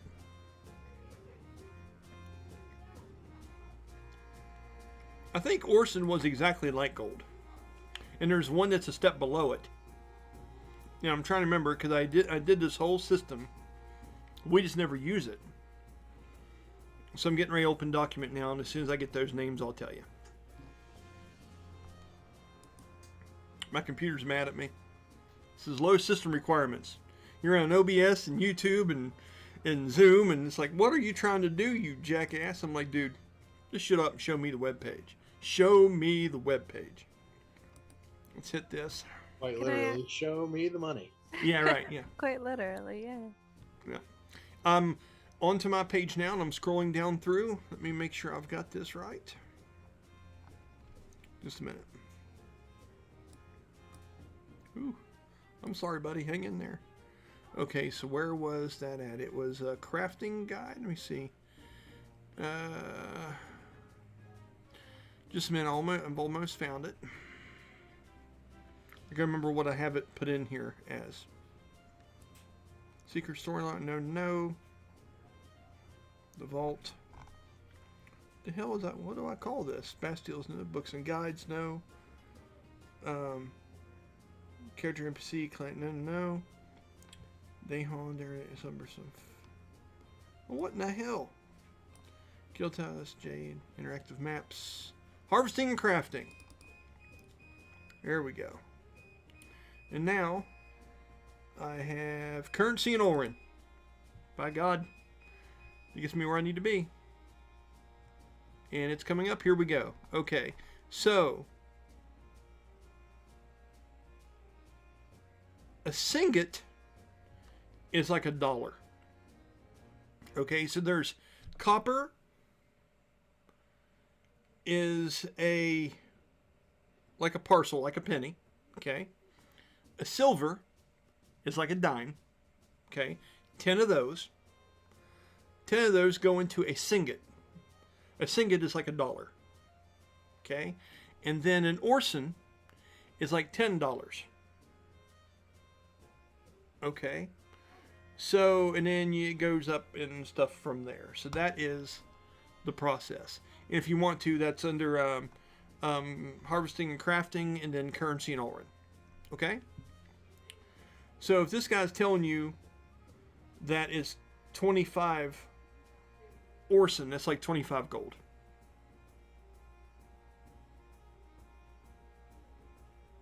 Since that be it, take the cards.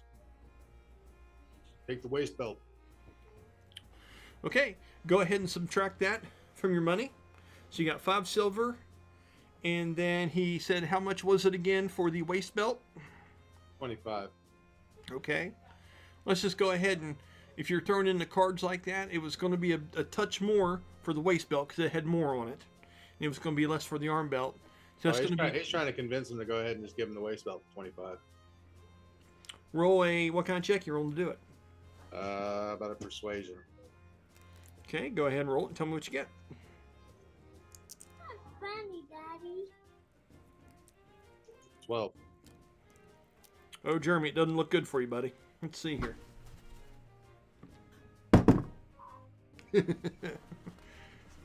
He just kind of looks at you and he says, 27.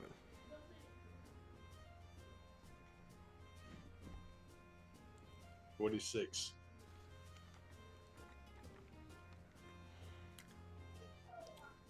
He holds it up there. Remember how the waist belt could have had up all the way up to 12 daggers on it? He puts it up there and he takes 2 of the daggers off of it. That's 26. Fair enough. He Okay. takes out 2 of it, gives him the money, and he takes out 2 of his own daggers to replace them. Like, right in front of him. Okay, now, as much as I want you to do that, your daggers don't quite fit in that. They're a little different. The daggers that are on this are custom made to fit into this thing and be able to come out pretty quick. The daggers you're used to wearing, you could probably fashion it at a time, but when you would go to do that, you would see that yours don't quite fit in there the same way. And he goes, oh, I hate to see a completionist be shut down like that, but sometimes you just got to have the right key for the right hole. You know what I mean? Rook will wink at him. I'll figure it out later. As for the boots, I may be back. Because with this crowd, I'd say they'll still be here, but that's just what I'm saying. What's it worth to you not to have to carry them around anymore? Oh, you want the actual price? Whatever you're willing to part with it. Otherwise, it's going to keep with you and gather junk, gather dust. He leans in. I might put in a good word for you if you give me a good price. He leans in and he looks at you. Let me make sure I'm doing this right. Hey. Hey.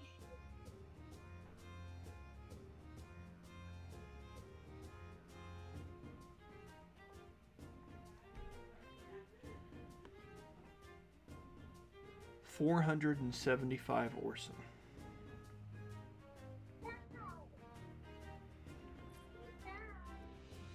And you never say where you got them from. Pretty hefty price to pay for silence alone. It's much more than that. At that moment, you see a couple of the other customers say, "Hey, we were in the middle." He goes, and he hushes them. Can I insight just to see if he's insinuating that there's something particular about the boots? Oh yeah, go ahead.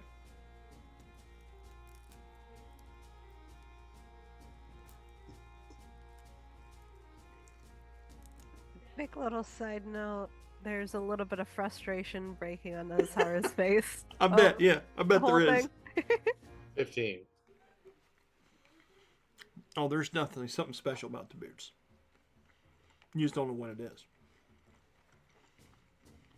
Hold on to them. I'll be back. He's going to sling the belt over his shoulder, stow the cards in his pocket. Okay. So, all those daggers, okay, just so you know, moving forward, you can shift from whatever weapon you're using and throw those daggers, and you don't have to use an action or a disarm or a change thing when you're doing it. Okay? They don't require you to say, okay, I'm taking action to stow the one weapon and use the other one. As long as you have a free hand, you can chuck those things. Okay? They So have I a can do that dead... as free action? I would even let you do that if you wanted, yeah. Mommy. Okay? Now, if you're within 10 foot of something, okay, you can roll and you can throw 3 at once in one reaction. As you grab them and fling them. Okay? For every one that you have in there, it's a -1 to your attack roll. Okay? So if you're throwing all 3 at something within 10 foot of you, like a shotgun blast of daggers, that you grab down and fling, okay? That's going to be a -3 to your attack roll. But if you're just throwing 1, it's straight roll. Okay? Something like that is what I'm getting at. So if I got that right, use a free action to throw a single dagger, or if I'm within 10 feet of something, I can shotgun blast up to 3, and it's -1 to hit for each one. You can use a reaction, not a free action.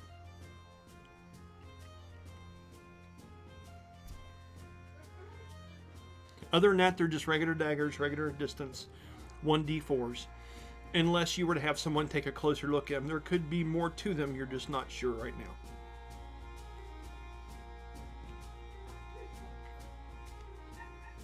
Okay? Awesome. Now, Azara, give him hell. I think she probably would have bolted right now if she didn't need his help, but I think she's probably like a little bit under her breath. She's like, we're gonna have time for shopping in just a moment, but we need to change a little bit.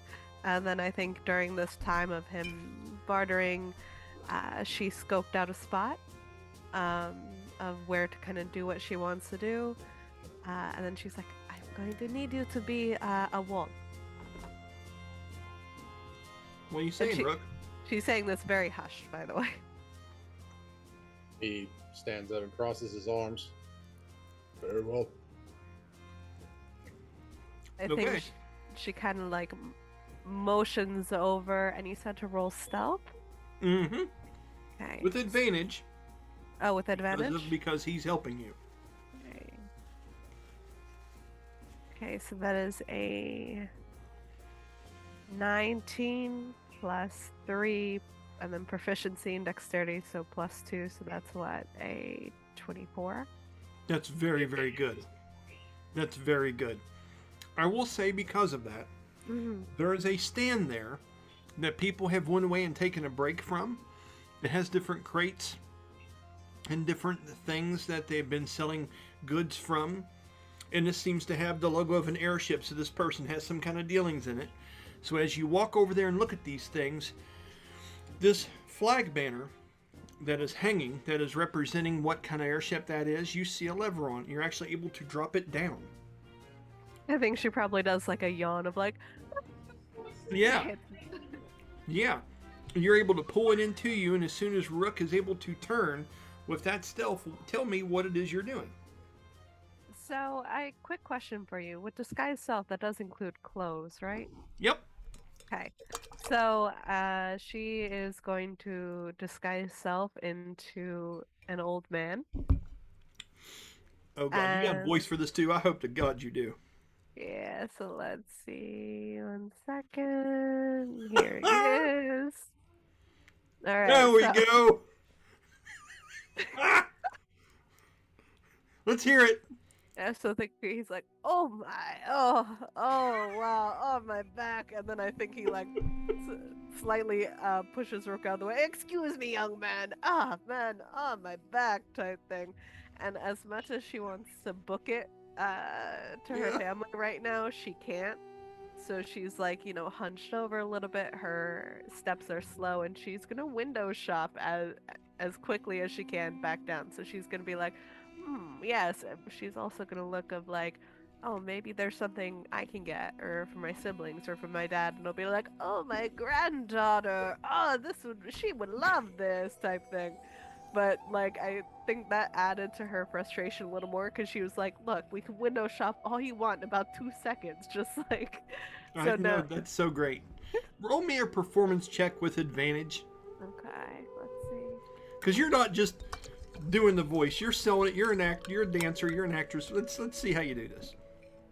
Okay, that is a 16 You're proficient.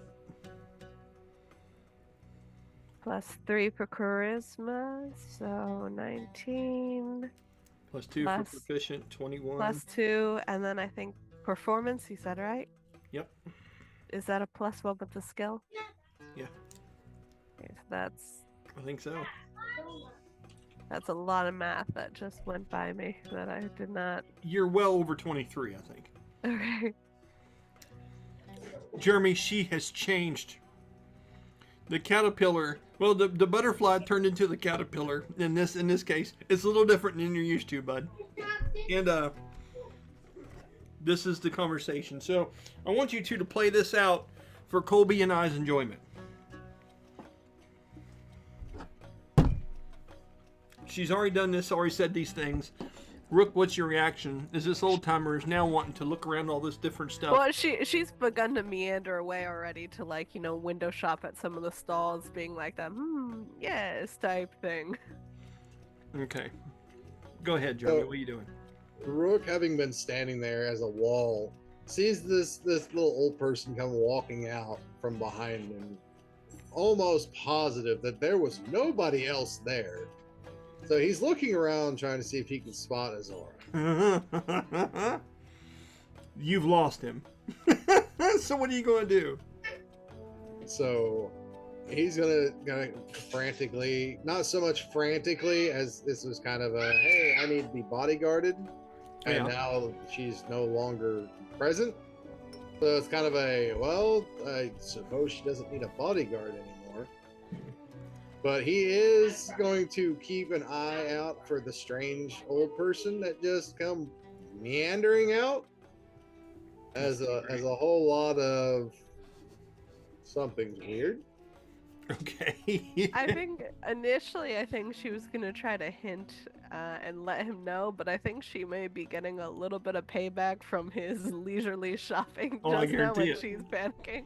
I guarantee So it. Yeah. yeah, so she's like seeing this and she's like, "Oh, I feel a little bad, but you know, he wanted to take his time. I'll take my time in letting him know too." So she's just like, "La la la. Oh wow, look at this."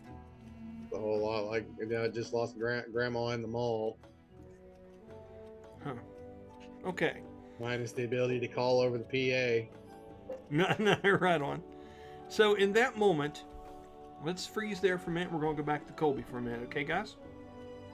Okay. Okay. You can drop that old timer stuff for now if you want to. All right. Doesn't make any difference to me because the other one isn't my face either. I know it's all good. It's all good.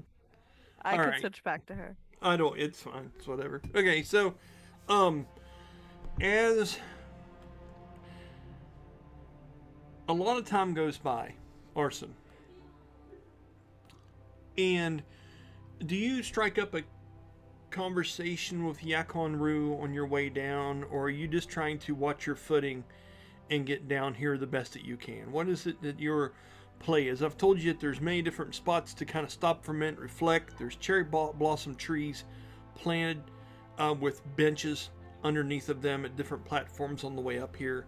You see clusters of the things that either people have put here. They almost look like shrines to someone's memory. Maybe someone, a loved one, has passed. Maybe somebody symbolically left things on these steps because they wanted to leave that part of themselves behind as they ascended to the sanctuary of Wrath. Is there anything particularly you're looking for, or anything as you descend this very long and back and forth stairway that leads down to the lower part of the city of New Gemdar? I think Arson will actually ask him, do you know why Talima kept referring to when I was and not where? He stops for a minute. And he walks over, and it just happens that you're a couple feet away from one of these platforms. Maybe a few steps for getting to the bottom of the last long flight of stairs. And he walks over to it, and he brushes off some of these fallen petals off this tree and wipes off some of the snow. And he sits down of a large heft, and it cracks the cold wooden bench. And the benches that are put there are self-held. There are no nuts or bolts or any kind of glue or anything used. They are made of an ancient kind of way in which they support their own weight and look to be sturdy enough to hold this large person. And he sits down for just a moment, and he's still holding his staff. As wind blows through, he picks up a handful of those petals. He's kind of rubbing them through these large, dark-skinned fingers. And he says,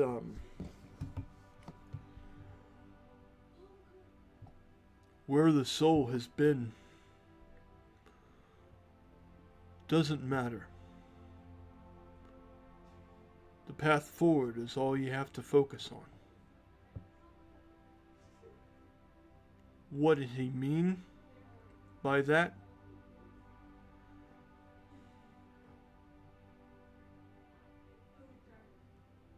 The simple answer is I don't know. The long answer is it's no one's place to wonder.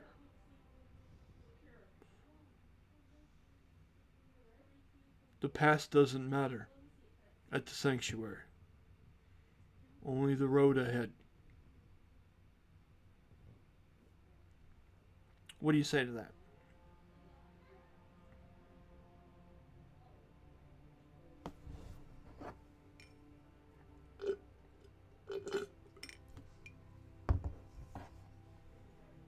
You're muted. Arson says, replies, "You all talk about the past doesn't matter and only the way forward, but you also say that we must know our past so we know what to work on so we can move forward." He looks at you and he says, "We do?" It's the way Talia was talking to me. Maybe I haven't got to that lesson yet. I'll have to think on that. Kind of shakes his head. A little bit of snow falls out of his hair as his horns jingle to a bit, the chimes and things that hang off the side of him. He says, "What do you know of your past? What's there to revisit, Draken?"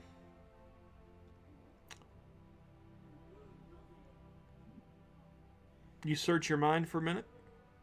Yeah. History check of disadvantage. All right.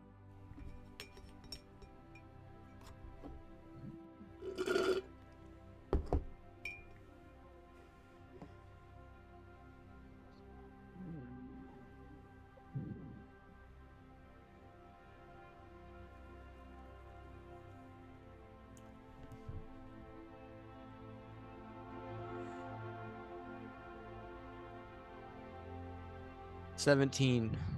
Okay.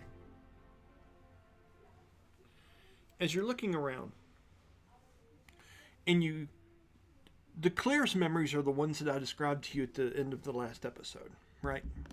Mm-hmm. The ones of this centaur figure, this elven maiden with red hair with a light voice. And you're trying to think back deeper to that. What caused me the pain? What was I doing? And as you're looking out, you take a deep breath, trying to find some kind of inspiration. And you're looking out around here. And you look down over the city. And you see a banner, much like the one in the picture. It has a falcon on a shield, on a large black banner that has gold trim. And it flaps in the wind harshly down below. One of the biggest buildings that you can see on down below, now that you're getting below the clouds and you're starting to descend upon the actual city, is a large Colosseum looking area on the lowest level of this place. And there seems to be a line, as you look at it, of some kind of stone figures. But you see a lot of those banners. And in a flash, you hear a few falcons cry out and fly by you in a group of 2 or 3 as they're only 20 foot down from you. And their shriek seems to awaken something in you. And as they descend and they swirl and they fly, as it seems like they're fighting off some other kind of scavenger bird of some kind. And they seem to be tailing it and fighting it in the air. You get a memory, but it's not a pretty one. For some reason, you remember looking up and seeing a banner like that in a sky on the end of a pole arm. Okay? And as you're looking at it, it's burned and battered, but it is the same banner. It is the same symbolism, the falcon, the black, the gold. And as you look down, you see your outreached hand on the shaft of it. Your fingers tighten. And as they do, snap! You throw it down to the side. And as you follow it down, you see it to be a large polearm-like pike stuck through the chest of a knight. On the ground, the face looking up at you as the helmet is smashed and sliced away, leaving a cut mark on this individual's face. The metal peeled back in a grotesque, I don't even know how to describe it. It literally looks like claw marks have reached down and just tore the metal off the face of this guy by half. And he just looks at you in shock with open blue eyes as the life leaves his body. Everything else seems to be hazy, but you're in a battlefield.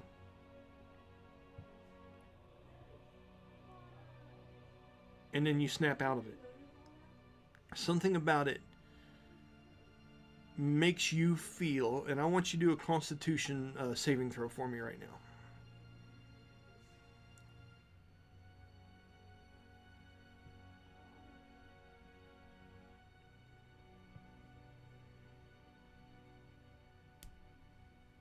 You're muted, boss. What'd you get?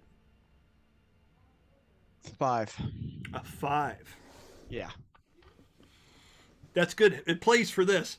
But, you know, with that, you take 2 points of psychic damage. And you didn't even realize you had done it, but you look out and your arm is extended out, as it was in that memory. And you have a hold of the staff of Yakon as he is sitting there. And when you snap to, it's almost like a bad memory you're having when you're driving. You get so focused on it that you'll like flinch. You know what I mean? Have you ever had one of those, like when you wake up from a nightmare and your body just kind of twitches because you're back in the now? And when that does that, with that roll, you see for just a moment your right hand, the same hand you saw in that vision, gripping that polearm and snapping at. You could have swore that was you. It felt like that was you, right? When you come to and look at your arm, there is a phantasmal clawed gauntlet on your arm that you can see through. It swirls in hues of purple and black magical essence, like it's the ghost of something that you've worn a long time ago, drenched in dark magic. As you take this psychic damage, it pains you, and as you see it, you naturally react and you pull your hand back and go like this and you shake your arm, and when you pull it back up, you can see the vapors just poof, not perf, but poof away. Buy perf, it's great for dandruff. And it disintegrates into what looks like dust off of you and swirls away as you can hear a distant come back.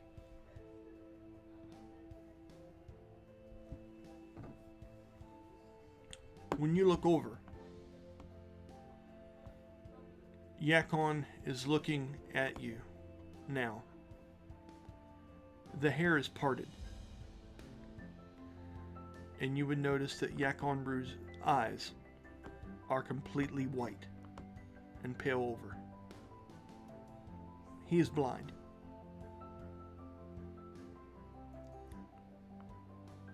And as he looks back down with a large, deep, sorrowful breath, he stands back up and pushes himself up. He takes that staff of his that has that tambourine in it with the symbols that are around it and pokes a couple times in front of him and stands up and scoots a little bit of the ice and petals off of the tree, and he says, "Sometimes the way behind us isn't the way to go. Sometimes it's best just to move forward, Draken.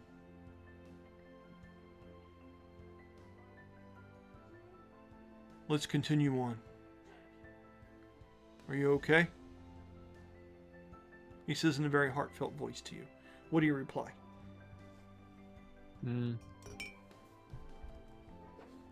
He will reply, yeah, yeah, just had a bad thought.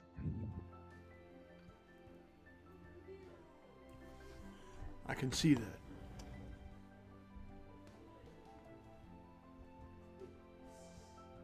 I'll think about your question on the way down at the bottom. I should have an answer. I take my time with things like that. And he continues walking. Okay? With that, let's go ahead and take a break. I'm going to refill my drink and stuff. I'm getting ready to pause this, and then we'll have a word for a moment, and then we'll come back to do all these fun things. Okay? So with that, we'll go to break right now. Okay, good deal. I'm getting better at that. It's not bad. I say that, and next time it's going to be like messed up as hell. Okay, so we've got our coffee, we've got our faces all back and stuff. I'm trying to decide what actor that old man version of you even looks like. I'm trying to decide who he is. I was just going to settle on when Johnny Knoxville dresses up as the old man for Jackass. Dude, yeah. Be sophisticated. I love that movie, dude. What a great time. Alright, so moving on. By the way, for all those knowing, she does not have old man jitters. She's actually eating popcorn. And that's why the face is doing that. It looks like this she's role playing amazing, because we've all met those old folks that are at the fair and are pointing at her. They're kind of got the old man jitters, and she's pulling it off. It's good stuff. Immersion, people. Immersion. So, let's go ahead and jump back to Rook and Azara heading down Skywell. We've kind of defined timelines, how long it's going to take people to get from here to there. Let's go ahead and continue on through that. Now, you had said, Bella, that you are en route at this moment. You're looking for some things now that you have a second to shop, because you are this other persona. But I've also heard that you really would like to get back to your family's place where they're putting up for the night, so you can talk to them about this shadowy figure. Start getting plans for the show, rehearsals, and things like that. What would it take to stop you along the way? I think he maybe does short pauses, now and then, like if possible. I think she may buy like a little, like two little little candies for her family, and like she's like bookmarking places of like, oh, Daphne would like this, oh, Damien would like this. But to like fully stop her, um, it would likely be something related. I'm trying to think something Let's, the spider that would like show that we can't keep going in the same direction. okay. So, roll me a 1d20. 1 is you find that bad thing, and 20 is you have smooth sailing, and you guys get down to the bottom with little to no issue whatsoever. So go ahead and roll it and tell me what you get. And by the way, she's definitely not letting Rook know yet, because like it went from like, haha, I'm teasing, to like, if somebody knew that he was with her, she's not gonna clue him in yet, because then he would be in the know, and they may be like, oh, he knows this person. So, are we saying that Rook still has no idea where Azara went? Mm, yeah. Okay. So, what that does is that divides us up. Oh, sorry. No, hey, it's part of it. So, he is no longer with you. Okay. We've already said the disguise worked. You did an amazing job like that. He's even verbalized, I have no idea where she's went to. You have walked off, and I'm going to say you have went 35 foot, and you notice that he is no longer tailing you, and that Rook is back, still looking around the area, a bit confused and a little bit concerned, as you have not let him know, and now you are headed that direction. Go ahead, Zara, with rolling your 1d20. Sorry, Jeremy, she's not close with you yet. I rolled a 13. It happens. Yeah. A 13. Okay, as you descend and you are about 75% down, 15 minutes goes by and now you are away from Rook and you're starting to feel a bit of guilt about that, but at the same time, you feel a bit protected because you know that you are mingling well. You have this particular accent down to this person from your memory. You are going through the gestures and things. You've rolled a very good performance check. You feel like you are invisible to the eyes that be looking on you. And in that moment, you decide, why don't I start studying my surroundings? And the prey becomes the predator in a sense. I can look through tinted glass now and see who might be out there looking, who might be doing this, that, and the other. And as you do, you hear a performance going on a flight just down below you. It sounds like some very beautifully done music from a place that you're familiar from. It sounds like songs from the sands of Demir. And you've met a person that you believe would be capable of doing something like that, the Tigress Fieldae. And you, as you continue in that direction, you see her putting on a performance in that place that she told you was designated for her. As she playfully yet somewhat imposingly told you, hey, find your own corner. Right? As you met her before. She is putting on a performance, and with a natural 19, it is going very, very well. She is singing a song about meeting a lover and naming a star constellation after him. Okay? And then as she goes along and she is using her sheen transparent cloth, the scarves, and she is dancing from left to right, and she's using her chakrams as part of the act. Mayasha is a master of her craft. She's been doing this for quite a long time, and she represents her homeland very, very well. Her race gives her a just natural beauty and elegance to this that you cannot help but be a bit jealous of in the moment as you are going down this direction.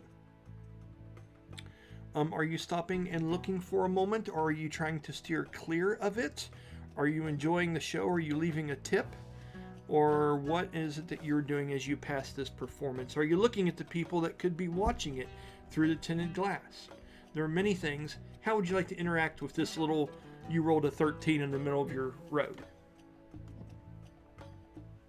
I think she is, or he now, is not lingering too long.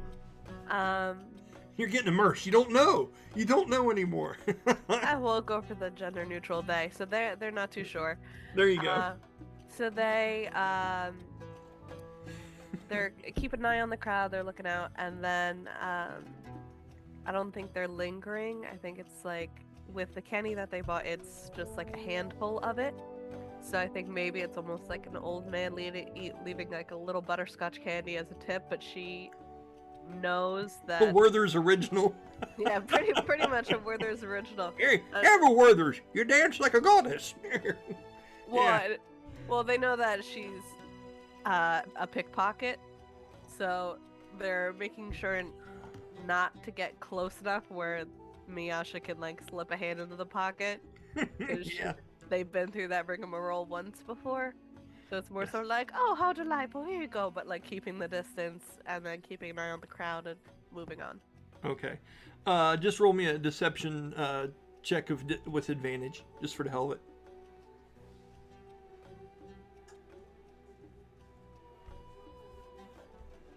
A nat 1 and then a 7. 7 plus bonuses just puts you about, what, 13, 14 or something like that?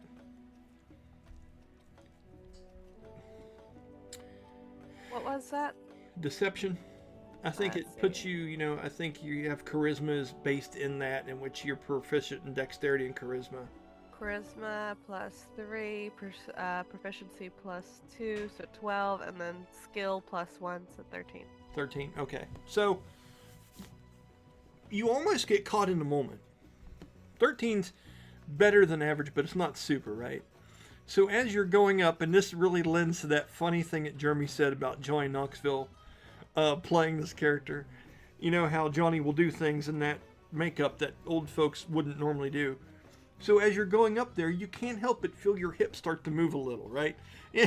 As you're going up like this, you can hear yourself kind of humming the song on the back of your tongue. It's right there. And with the 13, you're able to resist the temptation that your body is like, there is dance. It's performance time. And you're able to safely go up and drop in the meager coin just so you don't seem like a prude. And you're able to make it out of there without making a scene of yourself or drawing attention to yourself. Okay? In doing that with that 13, I'm not going to say that you really noticed anybody in particularly, just because you were trying to focus on keeping yourself chill. Okay? Rook. How long do you stand there looking for Azara, and then where do you head off when that's done? He's going to give it an actual solid attempt to try to spot her, Okay. or at least the old man. Hmm. But he won't dedicate his life to it by any means. He's probably going to give it a good effort, but he's eventually going to be like, all right, well, I've got something else to You're do. on 19 or natural 20. I'll give you a clue. But other than that, dude, there's no way. With what she rolled and how well she's playing this role and all this shit, you have no chance. You're 19 or 20 is all it's all going to do it. Perception? Perception, absolutely. Or investigation. Which one you want, and you tell me. Perception's fine. Okay. That's 15. Buddy, no. I mean, you get the sense that this is an intentional thing. It's the only way this could have happened as well as it did. Things add up. She needed you to cover for her for a minute. She was there. Now she's not. And she's not around. You can't help but think, what could she have done earlier to prevent this? Is she playing me for a fool? Have I been set up somehow? Your mind races and goes through several possibilities before knowing that this is an intentional ditch. But you still have the flyer. You believe the show would still continue. And you've seen distress about her in that situation. Maybe she's not wanting to involve you. Maybe she's not wanting to involve anyone. You just met her. A lot of things to consider. So what are you doing now? Yeah, after having tried to spot her for a while, he will eventually just start making his way to the show where he knows it's at. Okay. So you know that the show is going to be about the time the sun goes down, because they're using a little bit of stuff for theatrics, the actual ambient lighting lower on the mountainside. And that'll be around your 6:37ish, and right now it's just about 2 or 3. So there's time. Yeah. They're probably not going to have the show next to where they're sleeping. Okay. So tell me, because I know where you're having the show, because that's where they parked you. Yeah.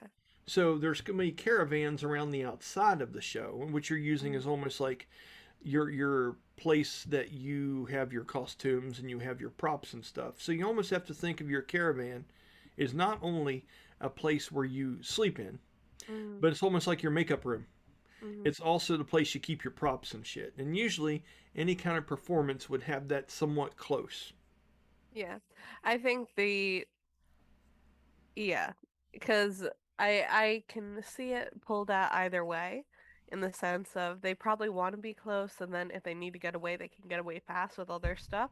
But then, Okay. like, not close enough that, like, let's say if they're being tailed, that, like, the people can get them. You know what I mean? I'm not Okay. explaining it right. So let's do this. Yeah. For now, I know where they're parked, and they're parked somewhere close to the outside of the actual abandoned ancient theater. Okay? You can make them change that. There are fields and places where other people park, almost like tailgating areas, that you can have that wagon move to, but you're going to have to go down there and explain that to your family first, because for now, they've parked it kind of close because they want to set up stuff and they don't want to walk it forever. You know what I mean? So if when you get to them, you can explain that and have to figure out how you want to do that. But for now, they're within, 100 yards of one another.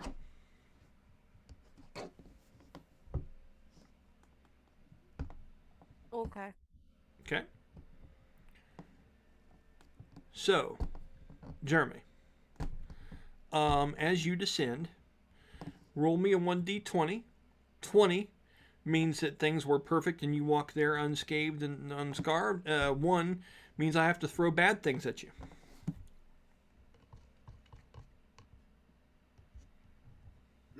Bring on the bad things. That's a 2. As you are headed down Skywell, you see. Gotta decide how I want to do this. A 2, huh? Okay.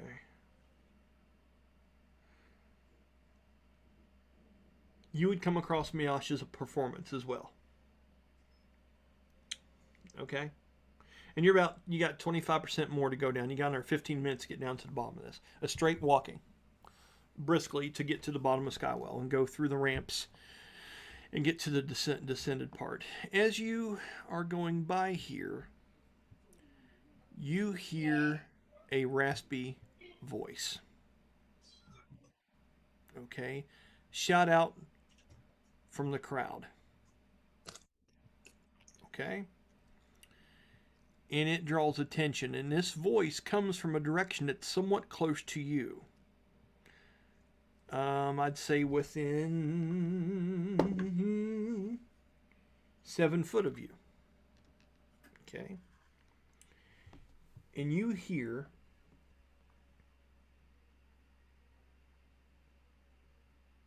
I don't know if I could tell you that or not. Okay. This is the voice you hear. It comes booming out. And I apologize if this is a little bit rough, but this is just what would be going on in this moment. Okay? You hear the barking sound of a large bugbear mercenary. All right?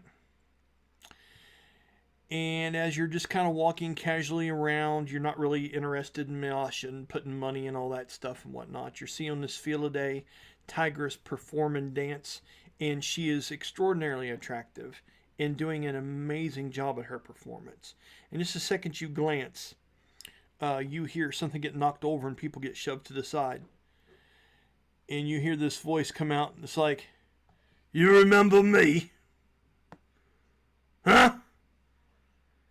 And the crowd starts to get kind of quiet. Her chakrams, you can hear them cling together as the silence hushes over the side of the crowd.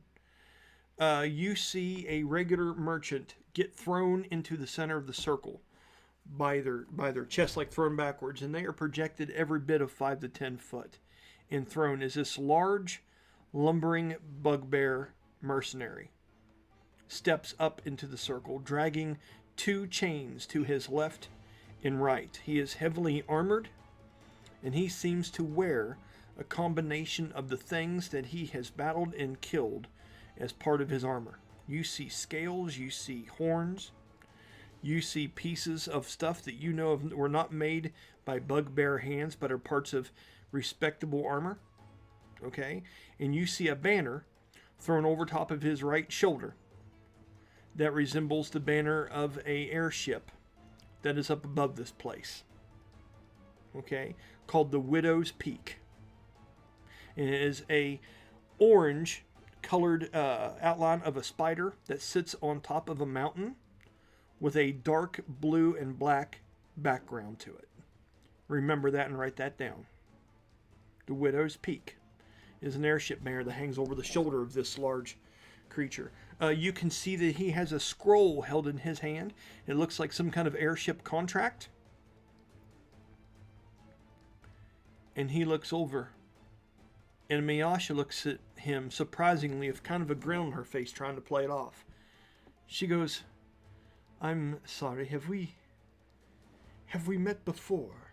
And she has a bit of a cat-like predatory wickedness to her voice, but she's trying to be polite, right? As you can see, her feet are readying herself for fight or flight.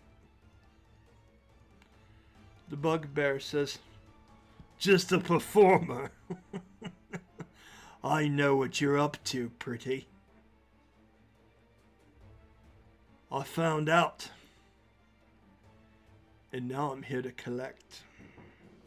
And he takes a step out of the crowd, and he takes his large boot, and he pushes over the coins that she's collected in that urn that sits there in the front.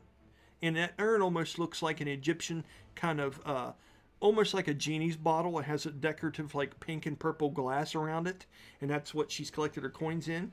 And he kicks it over with his foot, and he steps on it, and you can hear the glass just crunch underneath of his wrapped foot as coin seems to seep out and walk around it.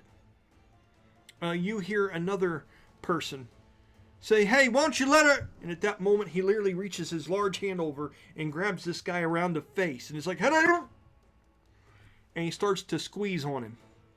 And he looks down at her like this, and he shows one of his large, what's the lower teeth? Are those the molars on the bottom? The canines are top, the molars are bottom, right? I can't remember. But it's back, but yeah. It's a lower canine, and it kind of sticks up over the side of his jaw as he squeezes the head of this guy, and the guy grabs his arm. He's like, "Ah!" And just takes him and he just shoves him off like this, and he goes into the crowd of people. And he goes, "I'll sell your hide to the highest bidder, you treacherous bitch." What is Rook doing? You said that he had like wrapped feet. He wasn't armored boots or anything. They look like leather boots that have been stretched from natural size, and he has like fur wrappings around him as if he's used to traveling in the wintertime in wilderness. So it's a mixture. He has a full boot on, but it's also wrapped in hides and strapped on. He's got a lot of layers of a lot of different shit on. He's almost he looks like a ranger barbarian, kind of in the way that he's collected this shit and stuff. He's a juggernaut looking kind of thing. This bugbear looks like he's in the middle to late years of his life and is damn near as tall as you are, but you know, they are built differently than you are. Whereas you have these long lumbering arms and this natural kind of gift of strength to you, this is a brutal warrior. Am I close enough? I will say, roll me a 1d20. 20 means you're close enough to hear this shit go down. 1 means you've moved on. 18. You were just getting away and starting to feel that sense of security that we talked about earlier, which plays perfect into this. And then you hear that from back behind you. I'm going to say you were about 30 to 40 foot away when this all broke loose. And you look over your shoulder just in time to hear him go up and say the nasty shit that I said a minute ago. So Miyasha was nice to her. To a degree, yeah. All to a degree. So she's probably going to begin to double back. Jeremy, you're there in the moment still. And by the way, it is cool. I do not mind skipping from people back and forth because a lot of things happen in a moment when we create dynamic scenes like this. I love this. It's slow, but it really tells us a story. You know what I'm saying? So you're still in the moment on this. What is it you're doing, Jeremy, as you are at ground zero of this going on? So, having seen him kick over that urn and crush it, and then put a hand on a bystander, Rook is going to walk up, not having any weapons drawn or anything of the sort. And as he stands over, he moves over between him and Miyasha. Not very nice to be handling the crowd as such in public, is it?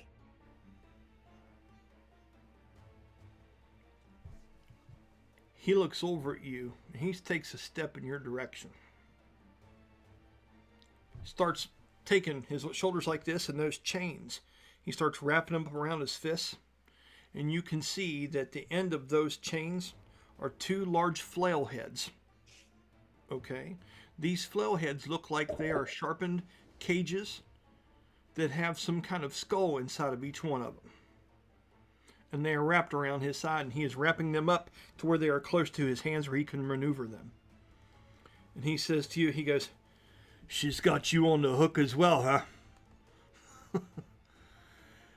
I don't even know her. But I do know one doesn't come out acting like this unless they're overcompensating for something. Overcompensating? Well, I'm afraid to tell you a couple things, lad. First of which, you've showed up a bit too late to get to know her, as she's meeting her maker now. But maybe you could know her in the afterlife. Roll initiative, Jeremy. Now, Miyasha. He ain't playing games, you rolled a 2. Okay? So, yeah. So, Miyasha, you see Rook jump up and try to do this situation. What are you doing? And you'll be rolling, if you want to get in on this, it'll be initiative with disadvantage. What are you doing?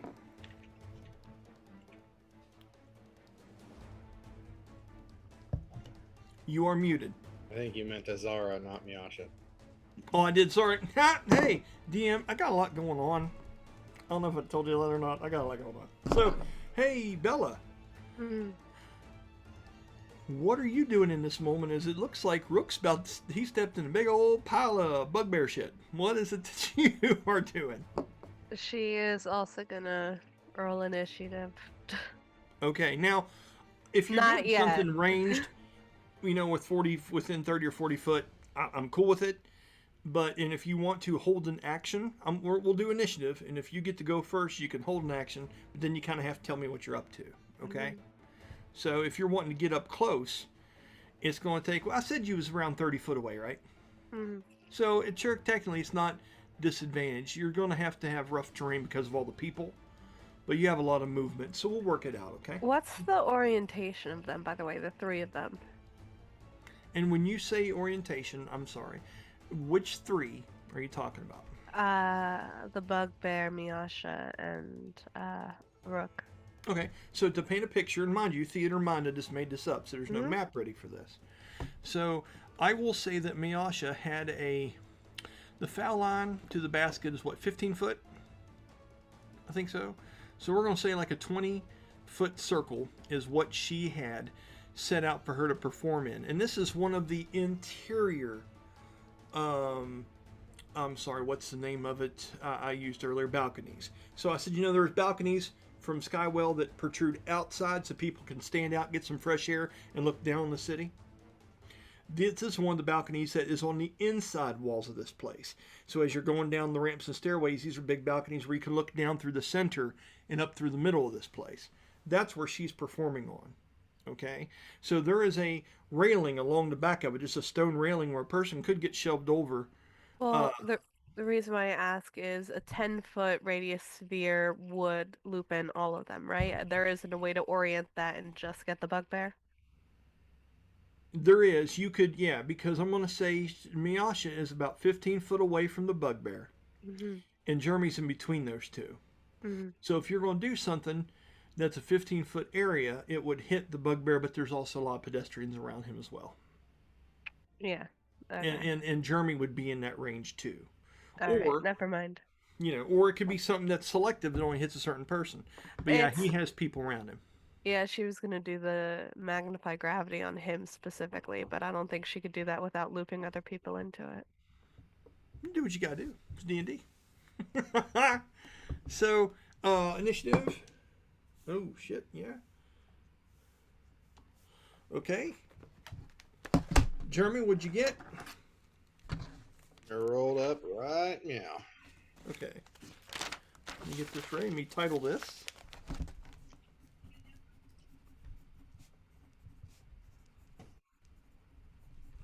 Okay, Plan B. And 7/31/22. Okay.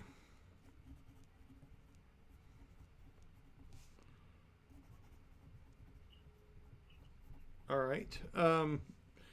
What did you get, Jeremy? And my character Okay. sheet on Drive to pull up here. Just make sure I got the right values. Okay, and then Show us the plus 2. Azara, what did you get? 10. Did you say 10? Yeah. That's awesome, man. Colby, what'd you get? No, never mind. Sorry. I wish I could, buddy. Wish I could. Hey, I'm you gonna wanted let a big you- event. Is he close enough? I'm gonna let Colby roll for the bad guy. You're gonna be the one to knock a shot at him if it comes to it, but I'm gonna let you have some fun, okay? Colby's rolls will decide the version of this bastard that you get. Now, I want to tell you something, everyone. In D&D, it's okay to run away. It truly is. Oh, did you roll natural 20? Yes. Okay, what's it give you a total of? 25. Okay, yeah. Okay. Dude didn't even give Rook a chance to be diplomatic, so he's gonna get the business end. Okay. Just a minute.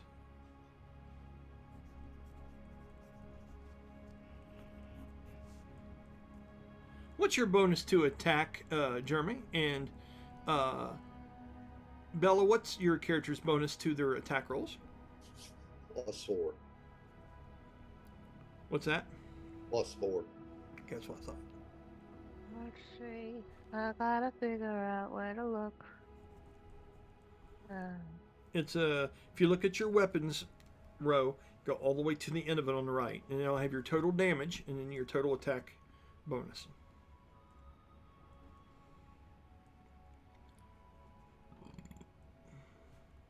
A total attack? Mm-hmm. Attack bonus. I think is it +7? Could be. That'd be high for a level 3 character, but it could Yeah, that's because why it's I'm your not entirely proficiency sure. bonus plus your dexterity bonuses. Sorry about that, my voice, for a second. No, it's fine. I think because it's the Dex mod +3, proficiency +2, and the skill precise +2. Yeah. You're probably 7 then. Yeah, Mm. that's fair. Okay. All right. So, Jeremy, you are starting this up. I've described this character pretty decently to you, I believe. Do you feel that you need further description to understand what you're dealing with here? No, I should be good. Just kind of getting a feel for the innocent bystanders in close vicinity. Okay. You've got at least 10 clear foot of space between you and him, and outside of him, 5 foot behind him, people have backed up 5 foot and are starting to back up more, but he's got a shell of people because that crowd was tight on this inside platform balcony watching her performance all around the edge, almost like there was some kind of street fight or something, you know. So that's why I'm giving Azara difficult terrain if she just straight tries to get it to you all. But everyone's slowly backing up from him, but they are 5 foot behind him now. They are around him in that direction. And you're between him and Mayasha. Cool.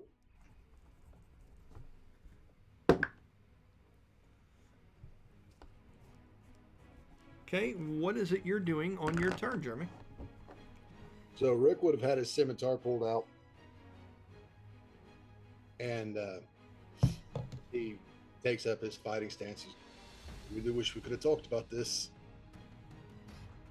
And first thing he's going to do is manifest an echo right behind the bugbear.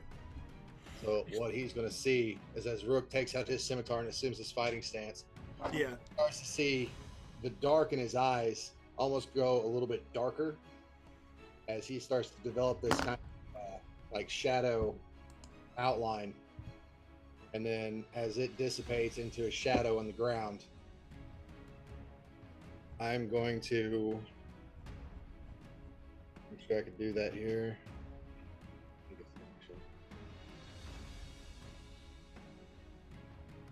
See, the manifest is a bonus. Okay, cool.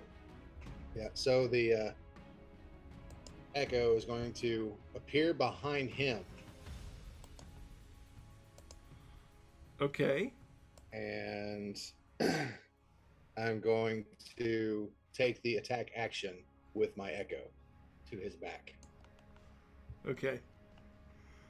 And All right, believe me, do your could be a thing, whole buddy. lot I'm more. ready. I could get up and grab him from behind, and that'd be a whole lot of what I would do. But Okay, so are you trying to do a sneak attack? kinda, but I don't have rogue yet. But I Okay. feel like it would be at least be a surprise attack. We're gonna see. We're gonna see. So go ahead. What do you have to roll for your echo step? What do you have to do for that? Just to manifest it, it's a bonus action. Okay, I so know you use I your can bonus use- action up. It's Yep. going. You guys saw how this went down. He darkens up. Boom, you're behind him. What's next? Now I'll let you rule this. Just make sure. Okay. Whenever I take the attack action, I can make one additional melee attack from the echo's position. Are you okay with me making the attack from the echo and then me jumping forward? Yes. Perfect. I mean, I can't see why not. I mean, if that's something that's in there where that's something that character can do with that ability, you can take an extra attack from the echo's location.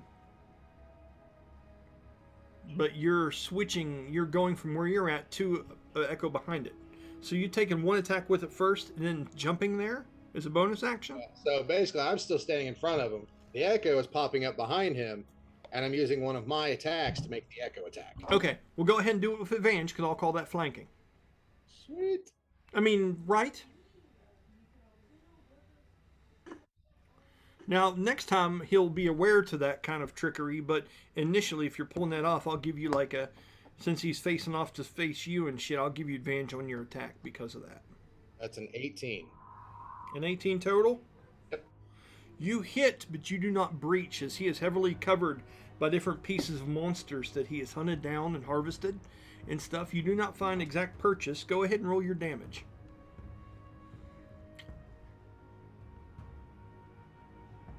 With 8 points slashing damage. Okay, you do draw blood. It is a breaching strike on what he has. It is not well constructed, but there is a lot of it. You do see a trickle of blood come out. He's like, and stuff as you're able to cut in to the back of that echo strike. What are you doing next? I'm going to make a lunge forward and make another scimitar attack. From the front this time, where you're actually at. Yep. Okay, go ahead.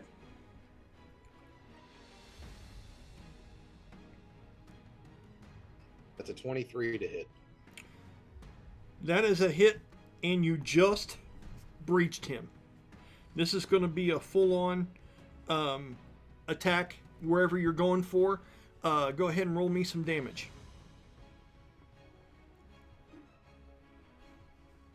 That is 4 slashing. Okay. What'd you roll in the dice, just by chance? 2. A natural 2? Oh, no, I mean on an attack roll dice. Oh, on the attack roll, Yeah, what was it? it was a 23 total, Yeah. so it'd be a 19. Good job. Okay. With that, go ahead and add half damage to that for a natural 19. Okay, so that would be what, 6 total? Yep. Minus 6. Okay. As you come in with the dagger from the front, you did the first echo step bonus action. Wham! It comes through and cuts him in the back. It takes his attention from a minute as he flails his arm around. Then as you come in from the front, he's halfway distracted, which opens him up. You're able to come in with a slash. Goes up underneath and fillets off a part of the hide. He has a direwolf hide that he's wearing and seems to cut off part of it as part of the direwolf's leg falls to the floor because he keeps actual pieces of it on him. As that happens, he's going to use a reaction. Okay.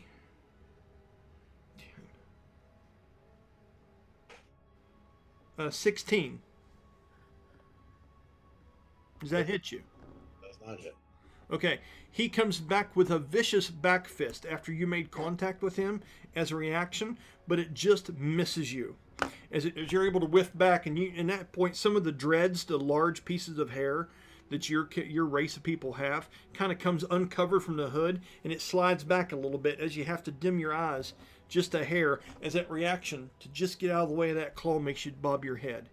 You've used 10 foot of movement. You've used your bonus action. You've used one attack from the echo, one attack from your hands. What else are you doing? If you would allow it,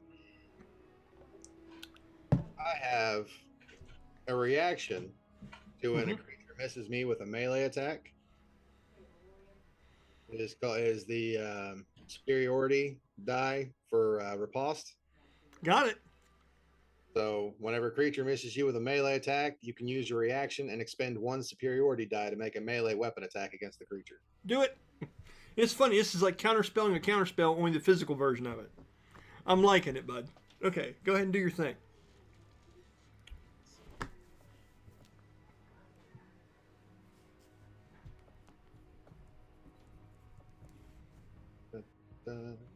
Actions.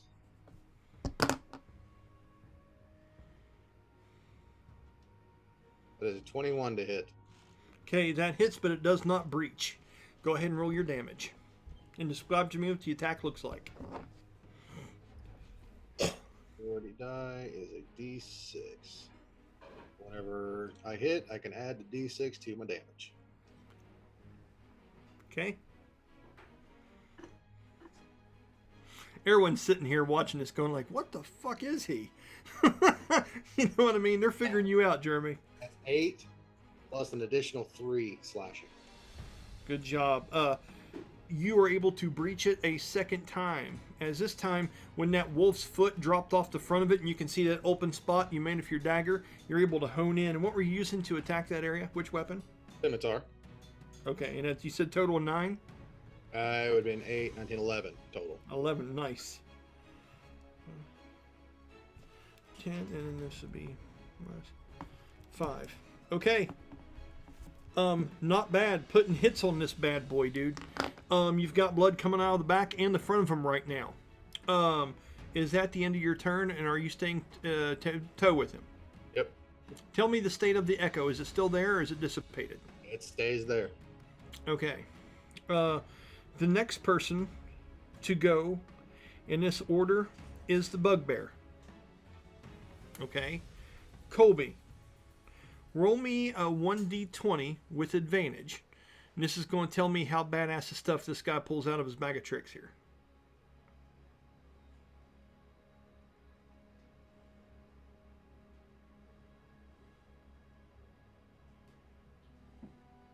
Seven. Okay. With a 7, he's going to be, you've made a mistake. He takes those flails out, and he does 2 attacks, and he actually reaches around you as if it's a bear hug. He sends one flying one direction, and he sends another flying the other direction. Okay? Colby, I want you to roll me 2 1d20 rolls. Tell me the first one first, tell me the second one second. These are attacks. 16. Okay. 10. Okay.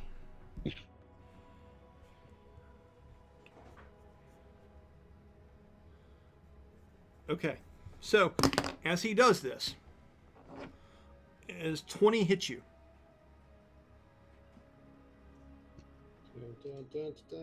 It does hit, but it does not breach. Okay, doesn't have to.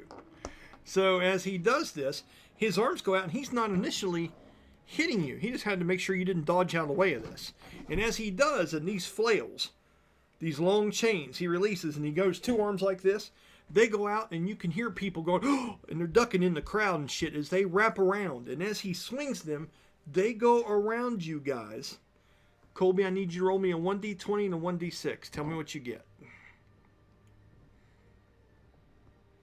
And they're going to wrap around you, the vision behind you, and him. And this is how many times it's going to make it around, depending on how high a DC he gets here. So he's wrapping it around me, him, and my echo. He's wanting to tie you all together. Because he's got me in front of him, then him, and echo behind him. Right, that's what he's wanting to do. Getting all three of us together? Uh-huh. Okay. 12. 12.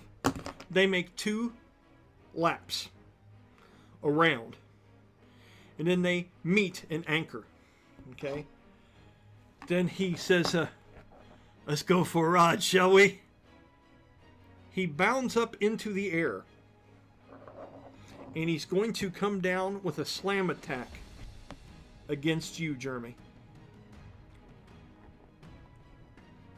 I need you to roll a strength saving throw. Oh, I can do that. I know the DC, and it gets higher for each time he was able to loop that stuff around.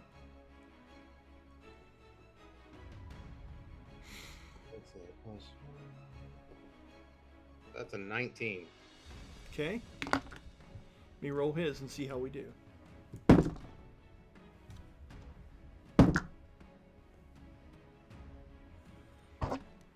As good as that 19 was, and your strength, you're not used to being in situations like this. You're used to being the one that is the mighty one, right? And just as you think you're able to hold on and stop this from happening, he edges you out. And he suplexes you as you are bound tightly to his body with these chains wrapping you and the echo to him. As he suplexes you, here comes damage.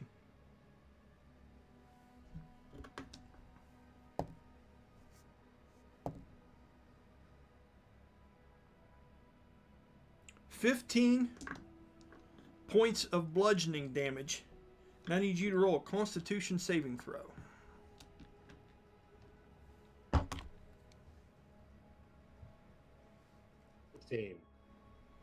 16.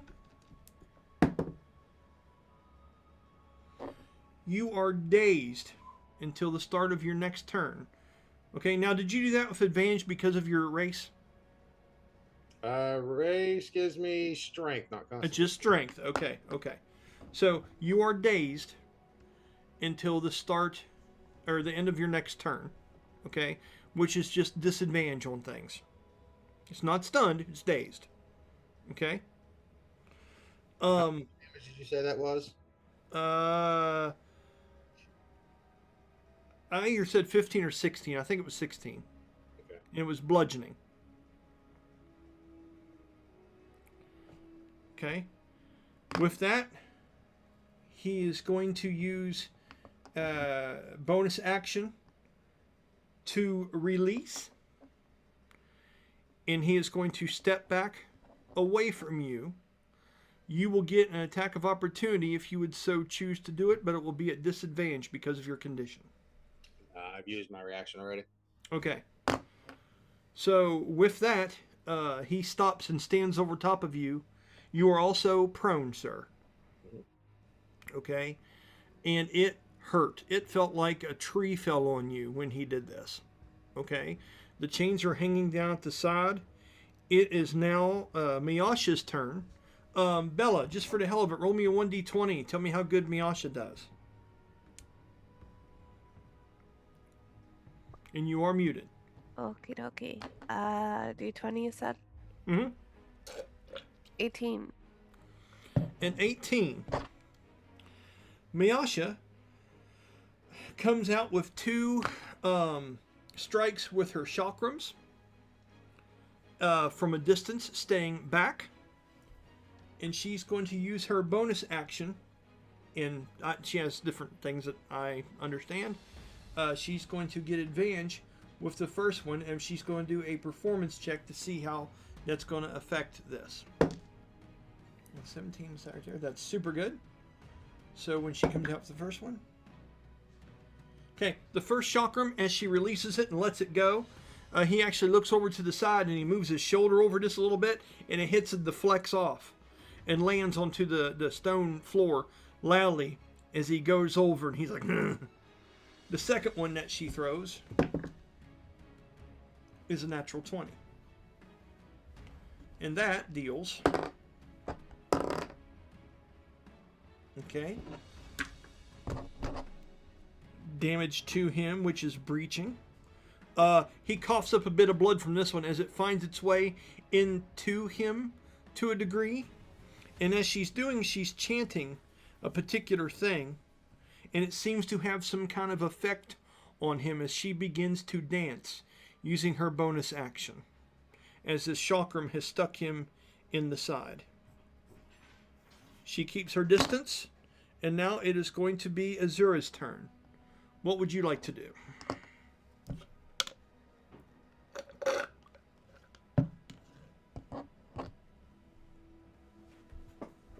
I'm thinking that she may do the expeditious retreat on Okay. herself to try to get closer. Okay. That's the What? thing. I'm like, she wants to help out, but I know she's a bit torn right now because she can only do so much Right. in the realm of an old man. It's not like she could be like, all right, time to bust out the chakram dance thing, and it's the old guy. Yeah, I mean, it is a whole dilemma, and that's what kind of makes it interesting, right? I mean, it's one thing when we just play simple D&D and we just do the basic cool shit we want to do, but when you actually got moral dilemmas, and you're thinking about the bigger picture, that's when it's fun for me, because hit points and attacking and shit are one challenge. Putting your character in a mental situation is the other challenge. You could be a badass all day, but this is tough, So, what are you thinking about doing in this moment? Let me tell you about the time I was a stripper back home in the old county. Right on, yeah. I have no stripper pole. I mean, to be honest, that may be the distraction aspect. I think she may try to do expeditious retreat to get Okay. as close as she can, and then just start sort of yelling at the big guy like an angry old man to try to distract him in order so then the two of them can get sort of advantage on him to a degree. Okay, so you're trying to be a distracting old timer. I get Yes. it. So, for expeditious retreat, but not being retreating but running, tell me, is there any kind of check you need to do for that, or what does that do? It lets you do normal Let's terrain, see. right? This spell allows you to move at an incredible pace. When you cast a spell, then as a bonus action on each of your turns until the spell ends, you could take the dash action. So I could use my full movement and then a dash action, which could give me a little bit extra movement forward in terrain since I'm going to be limited anyway. So it Okay. could just be making up to where my normal is. Awesome. In theory, that works and that gives you extra movement. Now, the only issue being is, and I don't want this to discourage you, what does it take to cast it? Concentration. Is it a bonus action to cast it? Casting time, one bonus action. Okay, that's good. So you've used your bonus action, you've cast it, now you've got your actual action. So what that does is I'll give you the extra movement to take your movement to get all the way up there, and then you can use I'll give you a free action to heckle, or you can use your whole action to do something else once you get up to him. So just for the hell of it, roll me a dexterity check. I just want to see how well you navigate through the crowd now that you have plenty of movement to do it. Let's see. Roll the 6. 6 and... Dexterity plus 3, proficiency plus 2, right? Yeah, so 11. Okay. That 11 to 10, is your basic stuff. So I'm going to say, what's your regular movement per turn? 40. 40. I'm going Yeah. to say this took... And you got twice your movement speed right now, correct, right? Or you can take the dash. Yeah. I'm going to say I think. you've used all your movement, Mm-hmm.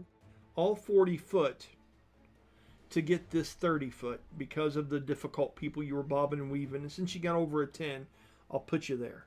Okay. So I think You've it's still just got your major thing if you want to use it to dash.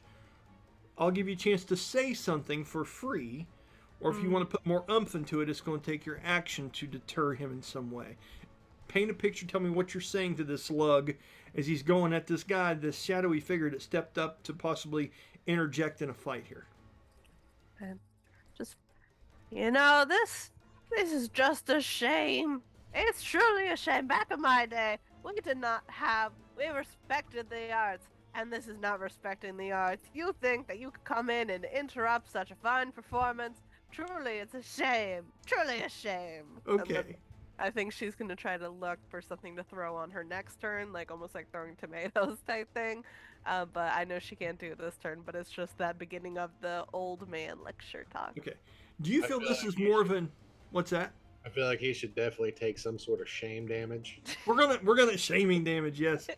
So do you figure this is more an intimidation or a persuasion on your part? What are you trying to do? She is purely just trying to distract. She's not intimidating, Okay. and Roll performance with advantage okay. because of your role playing, and thank you for that. I'll give you advantage just for role playing purposes because you got to thank people for Okay, I rolled with advantage. The first one was an 18, the second one was a 9. 18 plus Dexterity. things. No. It's charisma. The charisma plus 3, plus 1 with the skill, and plus 2 with proficiency. It's quite a bit. Yeah, so that's 24. I'm thinking 24. Yeah. Yeah. Okay. That's really really good. With doing that, and you're saying these things, it is Oh, your I just thought turn. of something. Oh, go ahead. I think secondary thing she's trying to do is trying to rile up the crowd too. In favor of against him. I think everybody is scared shitless, but I'm like, if we can maybe rile him up to distract him too. You know what I mean? I do. Okay. Save that for your next turn. Yeah. Okay. You also have a dash action that you can use if you choose to. Jeremy, it is your turn, and you can see, and your eyes are blurred a little bit, and you're down on the ground, and he has just slammed you hard, man, with this shit. I want you to do a concentration for me too. Well, you barely failed the Constitution thing. Does that mean the echo is gone? Okay. Fair question. You know what I'm saying? So, you are seeing through blurred goggles right now. Okay? And you're prone in front of him, and you can see that he looks distracted for this moment. He's looking over at this old timer like, what? You know, he's listening to this person just heckle the shit out of him. Okay? What is it you're doing in this moment? Well, I'm hoping to play off of his arrogance a little bit. Okay. So, the description of the Echo is that the Echo is a magical, translucent, gray image of you that lasts until destroyed. It is immune to all conditions because it is basically an inanimate object. Mm-hmm. So, my thinking is that when he tried to do the chain loop, Yeah. chains just kind of whoop. And I'm hoping to play on the arrogance of him thinking that he got both when he only got the one. Okay. Because if the Echo is still standing, then that plays great into what I'm about to do. Okay, so let's do this. I'll give you that shot, but and once we explain this now, this is part of the game. This is part of it. So, if the Echo is destroyed, does it take damage from attacks? It does. Okay, so physical things can't interact with it. And you get what I'm saying here. Mm-hmm. If physical things can't interact with it, then the chain's bound to it. Okay. I could live with that. You get what I'm saying? Okay, now, the thing is, this thing doesn't have much weight to it, doesn't have much girth that you've described to me. Now, if it has to be magical items to affect it, I need to know that. Because that could give you possibly what you need here. Let's see. You know what I mean? All conditions. If it has to make a saving throw, it uses my bonuses. Same size, occupies the space. No, it doesn't specify if it needs to be magical attack or not. Okay. So in this instance, But in the event of this, he basically just slung around a shadow. right, So, which is if one of Duplex was aimed at me, I don't know that he would have actually slammed the shadow on the ground as well if he was just slamming the one side. Okay. So, if that's the way we're going to go in with this direction, let's do this. Okay. I don't know what kind of damage it takes to hurt the shadow. Right. And he was focusing on slamming you. You were the primary target. I'm going to say, if this thing can be grabbed and grappled and things like this, the shadow is still grappled to him too. Well, he didn't because he released his things. So I'm going to roll a 1d20, 1 through 10, and the shadow is standing in front of him, and 11 through 20, the echo would be standing behind him. Now, I want to specify Yeah. that the Echo has an AC of 16, but it only has 1 HP. So if you feel like any part of that slam against Rook would have dealt damage to the Echo as well, then Yeah. I'm going to be cool, and I'm going to let it go this time. I'm going to say he exists still. You know what I mean? Mm-hmm. When moving forward, and the chain itself was just to bind. It wasn't to damage. Okay? So, it's a 19, so that's behind him. So the Echo exists still. Perfect. Okay. Now, I'm having trouble pulling up the rules that specify what Dazed does. Okay, days, like I said, disadvantage on everything. Okay. Okay. And your movement is halved. Okay. Cool. So and it lasts for one turn, where stun just shuts you down. Daze is like, what the fuck? And that's something I made because there needs to be an in-between. Yeah. There needs to be something between you're knocked the fuck out to you are damn near out on your feet. And that's what the daze condition is. And I use it in a lot of different monk things, and I use it in this and stuff too. So, yeah. Now, is that a saving throw to go away from Daze, or is that a turn thing? It's a turn thing, and that's when you failed your constitution after he slammed you, and that's what caused the condition, and it'll be done at the end of this turn. It lasts for a full turn. Awesome. Yeah. All right. So first things first, since the Echo is still standing and it's behind him, Yes. bonus action to swap places with my Echo. So my Echo is prone. I am not. Smart, and it doesn't take any movement to do that, and you still got half your movement, which is 15. Yes. Well, it's Fucking 35, so half of 35. brilliant play. It's almost like a rook moving around in chess. I love it, dude. It Move your doesn't shit. take- doesn't take any action for me to command the Echo to move, so I'm going to go ahead and mentally command it to stand up. Okay. And Now, you can command it to do a thing every turn, right? yep. Well, the movement anyway. Okay, so it's The stood up. movement doesn't take any action whatsoever. But if it's going to attack, I have to use one of my attacks. Basically, I have to attack in order to give it an attack. Okay, so you've switched places, bonus action. You said stand up. It stands up. It does this bugbear, mercenary, bounty hunter, whatever the hell he is, because of Azura's heckling, still has not noticed the exchange at this point. Because I'm a DM and I say so. So go ahead. So with that, we're going to do the same thing, only this time the Echo is going to come from the front. First attack. Okay, go ahead. And is that at advantage since he's... It is, and then that's it though. Yeah, then advantage is over, and then the gig's up. Right? And the old man's like, he's like, what? You know, had enough of the bullshit. So that's a Go 19. ahead. A 19. A 19 hits, but it does not breach. Okay. Go ahead and roll damage. And it's going to be 8 points of damage, slashing, from the Echo. Okay, that makes it through again, as that is the third breaching strike against its hide. And he is getting frustrated, and you're seeing blood trickle down from him now as he stands between all kinds of chaos. Okay, go ahead. All right. Now this attack is going to come from me behind him. Okay. Which has advantage. Well, no, it doesn't, because they cancel each other out. Straight roll. Good call. Yeah. So that's going to be a 23. 23 is exactly what you need to breach him.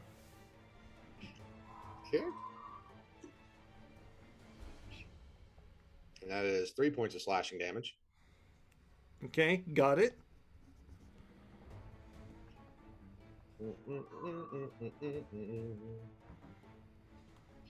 right. How's he looking? That put him right to bloodied. He is bloodied. 50%? Yeah, I believe it is. Yeah. If you need to use hard numbers in this game of make-believe, sure.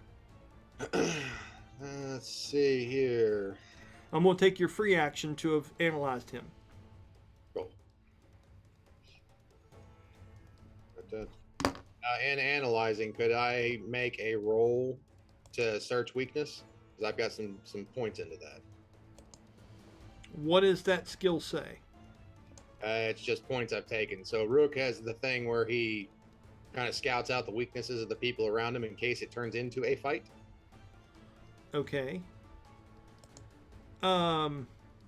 Which it'd be argued that that'd probably be something he'd want to do before a fight. Yeah, does it say like it gives you your wisdom bonus to something when you attack or something like that? No, I just assumed it was one of those skill points that we put in or combat related. So In this moment, after you've done and sized him up to see that he's bloodied and being dazed, no, you cannot do it on this turn. That'll work. So in the midst of that, I'm gonna go ahead and action surge. As well you should. And I'm gonna go ahead and stick old boy in the back again. Scimitar. Okay, get after it. This one is at disadvantage. He knows you're there now because you've hit him.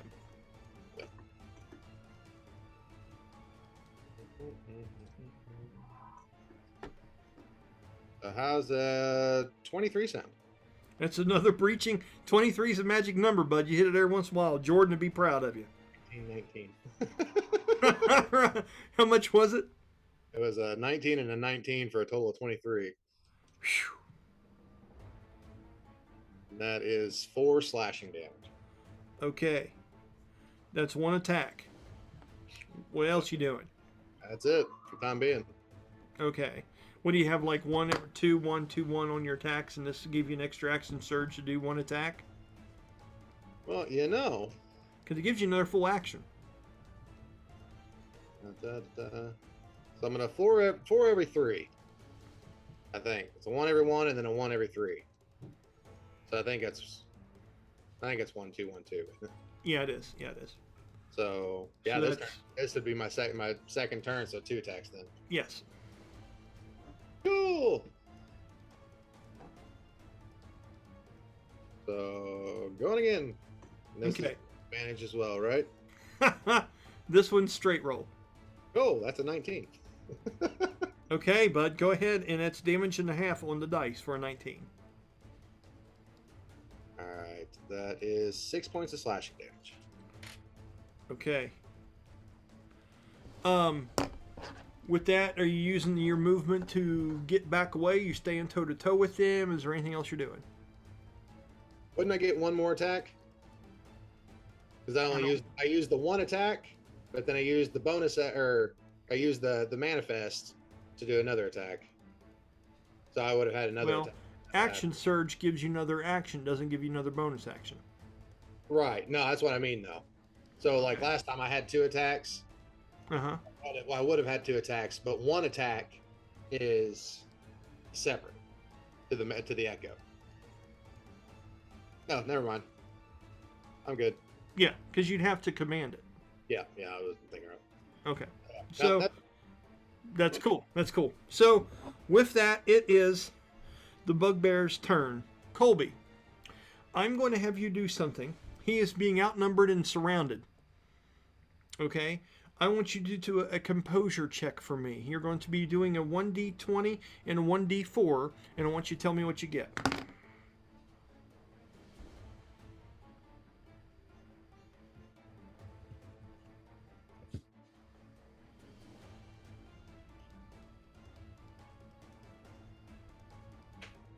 $16. 16. Okay. With that, he's going to use. Let me see. He went his turn. This is new initiative. Okay, so now he has a new reaction. Okay. He is going to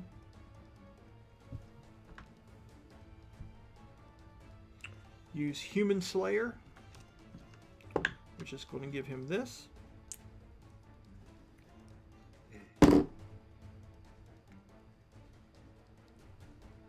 $24 to hit on you, Jeremy. Is that hit? Just breaches. Okay. Considered human? With what's that? Am I considered human?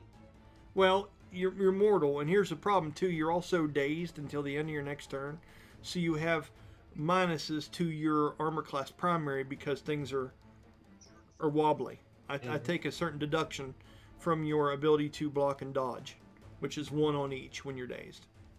Gotcha. So I'd be minus a 2 on that. So what he's doing here is he is headbutting you in the face. He's like, wham! And as he hits that and does it, it's going to be. Go ahead. Is he hitting me or my echo in front of him? I'd say it'd have to be the echo in front of him. Yeah, that's what it would be. Okay. And that's going to be.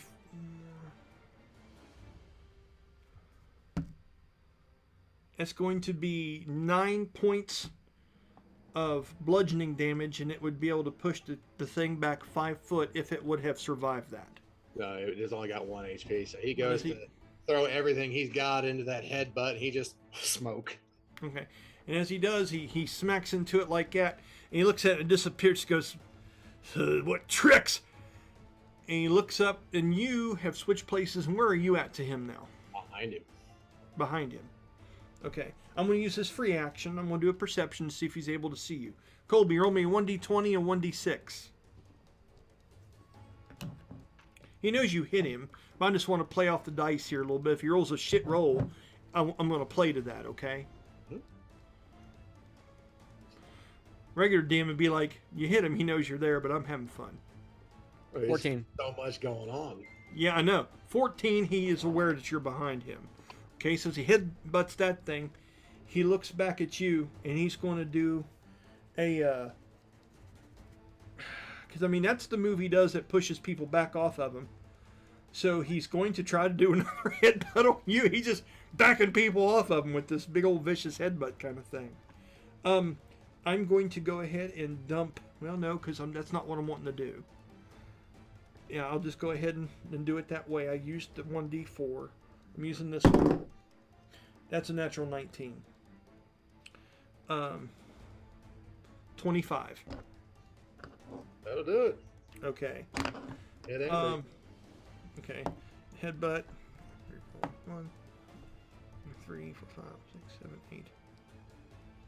That is 8 points of bludgeoning damage, and you do a Constitution saving throw or be knocked backwards 5 foot from him. Now, arguably, 8 points of damage with a headbutt, that's probably all going straight to lethal, isn't it? That's not going through any armor. Well, it's a breaching. Yeah. Well, yeah. So if it didn't breach, I wouldn't have, you know what I mean? We would have played it off differently. That's a tough thing, and I'm very careful how I attack that. The headbutt is just a move, but I don't take it real literally. I'm not doing broken nose damage. The added effect of this is that it hurts, and it knocks you backwards 5 foot in stumbled motion. So am I still reducing that then? Due to what? Am I still reducing that, or is it straight damage since it's breach? That's straight damage. Okay, it works out either way. Yeah. And then roll Constitution saving throw versus a DC That is not very favorable for you, sir. I just rolled a natural 16 on my DC thing. Which is more than that because of his 30-20. bonuses. Huh? 30-20. Did you? Okay, you match it. So you roll just enough, okay, where it doesn't knock you back that 5 foot. And when he headbutts you, and that actually sets this scene up really nice, Jeremy. Because as he knocks the echo back, he pulls that shit on you. He's like, wham, comes at you. You're like, boom. You're like, you know what I mean? He's kind of looked back at him like a Voldros would. He looks. He is going to get those chains out. He's going to take off running past you and Miyasha. You're going to get a disadvantage attack of opportunity if you choose to. He wanted to knock you back from him so he could escape the situation, but you were a badass giant, Ken, and you didn't go down easy. And we conclude this, if we can, and we'll call it a night here, so, because I know it's getting late, so.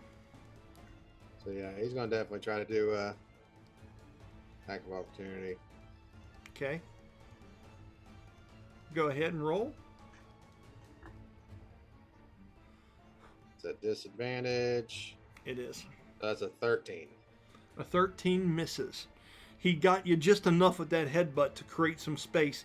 And as he runs out, he runs by Miyasha, which will also get an attack of opportunity as he is running out, and he drops that chain and one of those flail heads down behind him. Okay?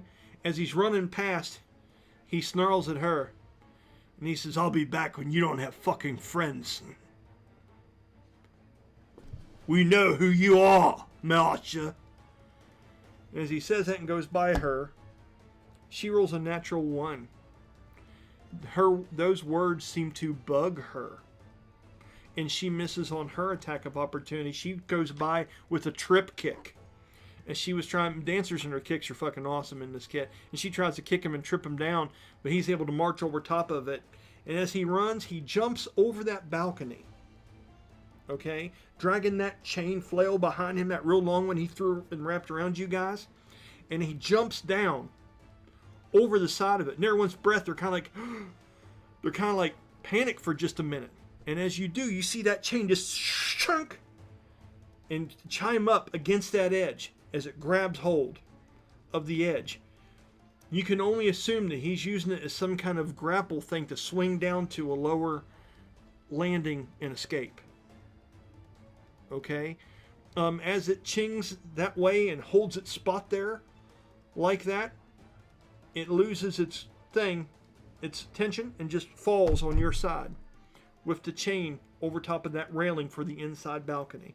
You can hear the voices of oohs and ahs down below you guys as he is making a presence and has swung himself down to the next level to try to escape this fight somehow. Okay?